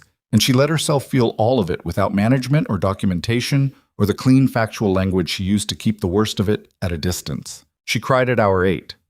Not from pain specifically, from the accumulated weight of everything the pain had opened the door to. She stopped at hour 9. She got back to work. The baby was born at 4:17 in the afternoon, 7 weeks early, small enough that the delivery team had a neonatal unit standing by, and he arrived in the world with a sound that was not the robust cry she'd imagined, but was present and sustained and undeniable, a thin, fierce declaration that something was here, something had arrived, something intended to continue. She heard it and felt the most profound physical relief of her life, relief that moved through her from the cellular level outward, and she said something she didn't plan to say, something that wasn't a sentence, just a sound. And the nurse put him on her chest, and Marina looked at him for the first time. He was very small. He was very complete. He had been through the entire past 3 weeks, the gala, the alley, the basement room, the window, the car, the hospital, in the only way available to him, which was absolutely, without defense or strategy or choice, present and surviving in the dark. She pressed her lips against the top of his head. She didn't say anything. Some things didn't require language. They took him to the neonatal unit for observation. She was told he was breathing well for his gestational age, that his lungs were functional, that the premature delivery was likely stress-induced, but that the outcome was better than it could have been, that she should rest. She was told several things she absorbed and filed, and then the room was quieter and she lay in the hospital bed in the particular emptiness that followed 11 hours of sustained physical extremity, and she stared at the ceiling. The door opened quietly. Lucian came in. He'd changed his clothes since the morning, which meant he'd been somewhere and come back, and he looked, Not different exactly, but as if the day had done something to the surface of him that hadn't been done before, as if the controlled exterior had been subjected to sustained pressure and had held but showed the evidence of holding. He stood inside the door. "He's in the neonatal unit," Marina said. "I know, I spoke with the doctor." A pause. "He said strong." "He said functional," Marina said. "I prefer strong."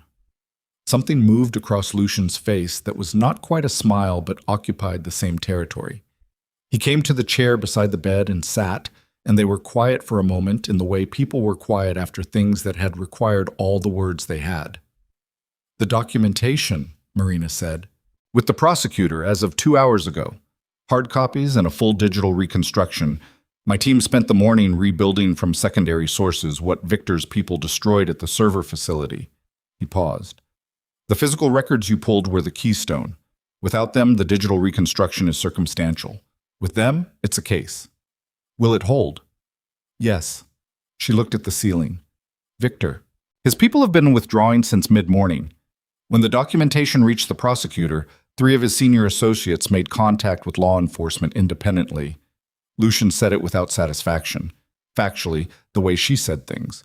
"The framework collapses when the fear collapses. He built vertically." "And Hendricks?" "Terminated. The hotel's legal team is handling the formal process. There will be a full review of the gala incident, Raines's employment, and the conduct of the security check on Thursday." He paused. "The hotel's position, officially, is that you were the victim of a coordinated external interference operation facilitated by a compromised employee. The written apology is being rewritten to reflect that." "I don't need an apology." "I know, but the record needs one." He looked at her. "Your position has been reinstated at full standing. Davies has been offered the department head role Hendricks vacated." He accepted. She thought about Davies, who had said sit tight, and had walked out and had come back. "Good," she said. "He's earned it." Silence. "The bracelet," Marina said. "Where did it actually come from?" "Vivian Ashcroft." He said it plainly. "She sold it to Victor Sloan's associate 3 days before it appeared in your bag. She knew what it was going to be used for." Marina absorbed this. "Why?" she said. "Adrian's company was already finished. The investment cancellation accelerated what was already terminal.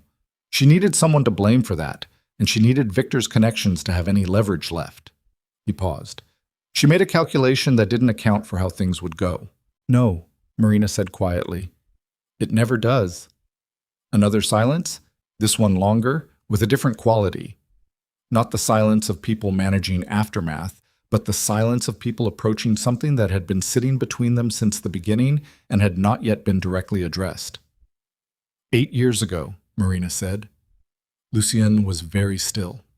"I want to ask you something," she said, "and I want you to answer it the way you answered the other things, without managing it. All right? Did you know who I was before the gala?" The pause before he answered had the texture of something being genuinely considered rather than something being constructed. "No," he said. "I didn't know your name. I didn't know the building address. The situation that night was not one where I was in a position to make reliable records." He stopped. "I thought about finding you.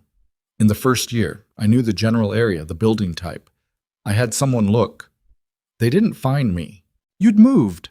The lease was in a different name, a sublet arrangement, I assume."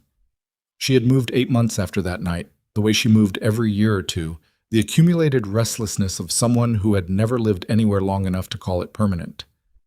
"If they had found me," she said, "what would you have done?" He looked at her directly. "I don't know. I told myself I would have made sure you were all right, and then left it alone." He paused. "I'm not certain that's true." She looked at him. "The scar," she said. He looked at his hand. "Yes. Mine is from the window frame. When I opened it, the night you came, there was a broken latch. I'd been meaning to fix it. I cut myself getting it open fast." "I know. I saw it when it was fresh." "You never mentioned it at the gala, in the medical suite, all of those conversations."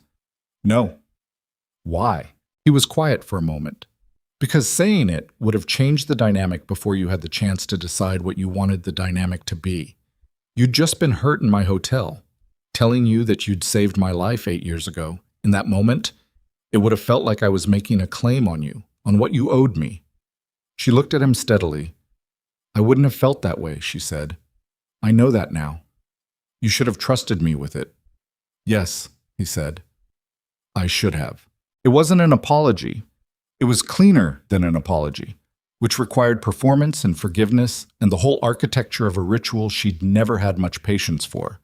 It was an acknowledgement, delivered directly, by a man who had learned that the version of honesty he'd practiced for years, the selective, protective, managed kind, had a cost he'd been paying without recognizing it. She accepted it the way she accepted most things, completely and without ceremony. "I'm going to need the loan terms in writing," she said. He blinked. The transition from what had just happened to this was apparently unexpected. "The safe house," she said. "We agreed it was a loan, market rate. I want the terms documented." "Marina, I'm not negotiating the principal. I'm asking for documentation of what we agreed." A pause. "You just gave birth 6 hours ago." "I'm aware. The documentation can wait until tomorrow. I'm just establishing that it's happening." He looked at her for a long moment.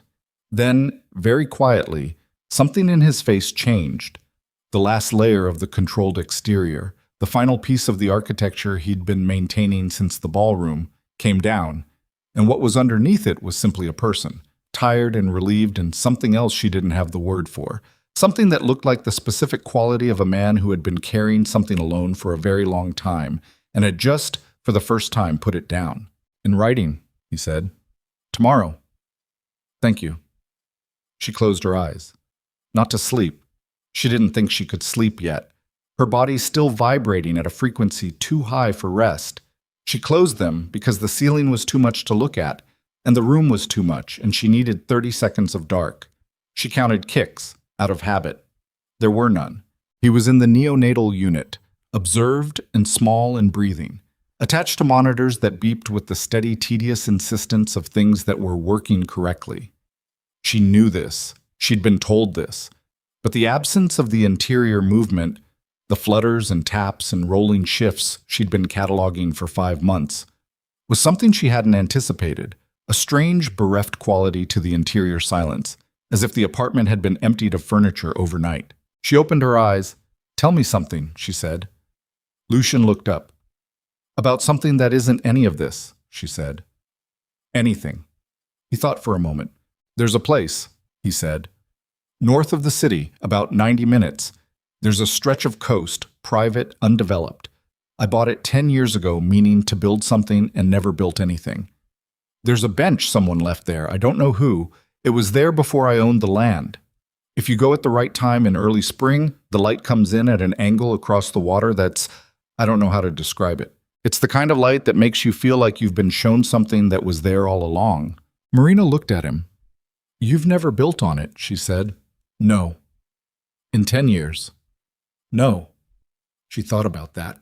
A man who owned hotels and brownstones and financial empires, who had a safe house on an unremarkable street and an unnamed stretch of coast with a bench that belonged to no one. And she thought about what it meant to keep a piece of ground empty for 10 years, and she didn't say what she thought about it, but she filed it. 3 days later, they let her hold him in the neonatal unit for the first time without the leads attached. She sat in the rocking chair the unit provided, practical, vinyl-covered, designed for exactly this purpose. And they placed him in her arms, and she felt his weight, which was small and genuine and complete, and she looked at his face, which was the face of someone who had arrived from very far away and was still getting his bearings. She thought about his name. She had not settled on one, had been circling several for months without committing, and sitting there in the neonatal unit with him in her arms, and the monitors beeping their steady working correctly, and the afternoon light coming through the unit window at the angle that precedes evening, she looked at him and knew. Eli. It was not a dramatic name. It was not a name with a story she'd have to explain. It was a name that sounded like what it was. Simple, present, itself. "Eli," she said quietly, just to hear it. He moved his mouth. She counted his fingers. 10. On the 5th day, Vivian Ashcroft appeared. Marina knew she was coming. The hospital had called to ask if she wanted a visitor refused, and she'd said no, and she'd sat with that decision for 2 hours before Vivian appeared in the doorway of the recovery room with the particular diminished quality of someone who has been stripped of the architecture they'd been using to hold themselves upright. She was not the woman from the ballroom. The ballroom woman had been constructed, maintained, an edifice of presentation that required constant expense and attention. This woman was what was underneath all of that, older looking, underdressed for who she'd been, her hands folded in front of her with a specific tentativeness, as if she'd practiced a version of this and had arrived and found the practiced version inadequate. Marina looked at her from the bed. "You don't have to be here," Marina said. "I know." Vivian's voice was different too, smaller. "I needed to be." Silence. "Adrian is gone," Vivian said. "Not he left me. Gone, the word that meant something more final than departure. His company's creditors took everything. He left the city. He didn't tell me he was leaving." Marina said nothing. "I knew what the bracelet was for," Vivian said. "I told myself I didn't, but I knew." She stopped. Reset. "I needed money, and Victor Sloane's associate offered a number, and I didn't ask questions I already knew the answers to." She was looking at her hands. "When they told me what happened at the hotel, the security thing, the accusation, I told myself it wasn't connected. That's the thing about knowing something and not knowing it. You get very good at the seam between them." Marina looked at her. "You're telling me this because you need to say it," Marina said, "not because it helps me." Vivian flinched. "Yes." "Then say the rest of it, and we'll be done." Vivian looked up. Her eyes were dry. She'd cried before coming here, Marina understood, had done the crying in private, which was its own kind of dignity. "I'm sorry," she said. "For the ballroom. For the bracelet. For every version of contempt I pointed at you because you were carrying something I recognized and decided to hate instead of acknowledge." She stopped. "I don't expect you to forgive me. I'm not asking for that. I'm asking you to know that I understand what I did." Marina looked at her for a long time. "Sit down," she said. Vivian sat. "I'm not going to tell you it's all right," Marina said, "because it isn't. You put your weight on my wrist in front of 400 people, and you sold a piece of jewelry to a man who used it to have me accused of theft while I was 5 months pregnant." She said it in the same level factual tone she used for documentation. "Those things happened and they cost something, and the cost doesn't disappear because you understand it now." "I know, but I'm not going to spend the rest of my life being angry about it either. Not because you deserve to be released from it, but because I have a son in the neonatal unit and I need everything I have for him. I don't have the spare capacity for carrying what you did in addition to everything else." Vivian was very still. "The contempt you had for me in that ballroom," Marina said, "was never about me. You knew that and you did it anyway, which is worse than not knowing. But the thing you said I recognized, that's the part that matters. Whatever you recognized in me that made you want to diminish it instead of let it exist, that's the thing you have to figure out. Not for me. For whoever you're going to be when there's no more architecture left to maintain." Vivian left. She didn't say anything else. She stood up and she walked out, and Marina watched the door close behind her and sat in the quiet room and felt, not satisfaction, nothing as simple as that. Something more like completion. The acknowledgement that this particular thread had been followed to its end. Eli came home 11 days after he was born. He was small enough that Marina's coat folded around him twice, and still had room, and she carried him out of the hospital into the early spring afternoon with both arms and both hands and every available piece of attention, and the light outside was the kind of light that precedes real warmth. Not warm yet, but communicating warmth as an intention, the light of a season making a promise it intended to keep. Lucian was there. He stood at the bottom of the hospital steps, not with a car immediately behind him, not with the security perimeter she'd grown accustomed to reading without acknowledging. Just standing there, his hands in his coat pockets, looking up at her coming through the doors with the same stillness she'd first seen across a ballroom. The stillness that she now understood was not blankness, but the opposite of blankness, the quality of a man who is paying complete and unperformed attention. She stopped at the top of the steps. She looked at him. He looked at Eli. His face did something she had never seen it do, something unguarded and immediate. the expression of a person confronted with something small and genuine that their usual expressions had no category for. "Come up," she said. He came up the steps. She turned Eli slightly, and Lucian looked at him, not at Marina, at the baby, with the full undefended attention of someone who had forgotten for a moment to be careful about what showed on his face. "Eli," she said. He looked up at her. "The name," he said. "Yes. It's right." "I thought so." They stood there on the hospital steps in the early spring light, the city moving below them with its usual indifferent enormity, the traffic and the noise and the ordinary business of a world that had continued its rotations regardless of what had happened in the past 3 weeks. The loan documentation had been signed the previous day. The terms were fair, market rate, monthly, with a clause that specified the agreement as bilateral and voluntary, which was Marina's addition, which Lucian had accepted without argument. She had her documentation. She had her job back, the written apology on hotel letterhead, the formal restoration of her professional record. She had Davies in the position above her, which meant she had a manager she trusted in the chain between her and the people who had been brought in to replace what the past 3 weeks had removed. She had Eli.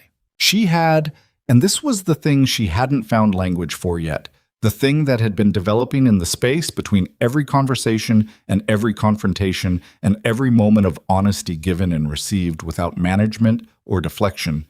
She had the beginning of something she didn't have a word for yet. Something that wasn't gratitude and wasn't obligation and wasn't the easy warmth of circumstances that had pushed two people toward each other. It was more complicated than any of those things. It was something that had been earned in the specific way that things earned under pressure were earned. Through the knowledge of who the other person was when things were bad, when the stakes were real, when the available options were all costly. She was not going to rush toward it. She was not built for rushing toward things. But she was going to let it exist, which was, for Marina Hale, the largest gesture available. They walked down the steps together. Not because she couldn't manage the steps alone. She'd managed everything alone. She'd managed alone for so long that the habit of it had become structural, load-bearing, the architecture of a life built on the principle that, depending on anyone, was a debt you'd pay in ways you hadn't agreed to. She walked down the steps with him, because she chose to, because Eli was warm and present in her arms, and the light was doing the thing light did in early spring when the angle changed, and because a man she hadn't known the name of 8 years ago was walking beside her, and because the distance between the person she'd been at 23, opening a door in the rain for a stranger because it was the thing to do, not because it would matter, not because anyone would know, just because it was the thing to do. And the person she was now wasn't as far as she'd thought. The cycle of it. Not complete in the sense of finished. Nothing real finished cleanly. She knew that too well to pretend otherwise. But complete in the sense of returned, of a thing sent out into the world on a rainy night by a young woman who hadn't known what she was sending and received back, years later and through every possible complication, in the form of a man standing at the bottom of hospital steps in the early spring light.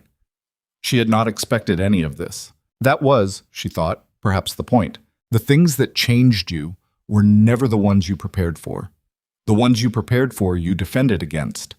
The ones that changed you arrived on ordinary nights through doors you opened for ordinary reasons, and they left before dawn, and you kept moving, and years passed, and the city turned and turned around you, and one evening you were standing in a ballroom in a vest that didn't fit right, and the chandelier light was golden and merciless, and 400 people looked away, and one didn't. She shifted Eli to her left arm.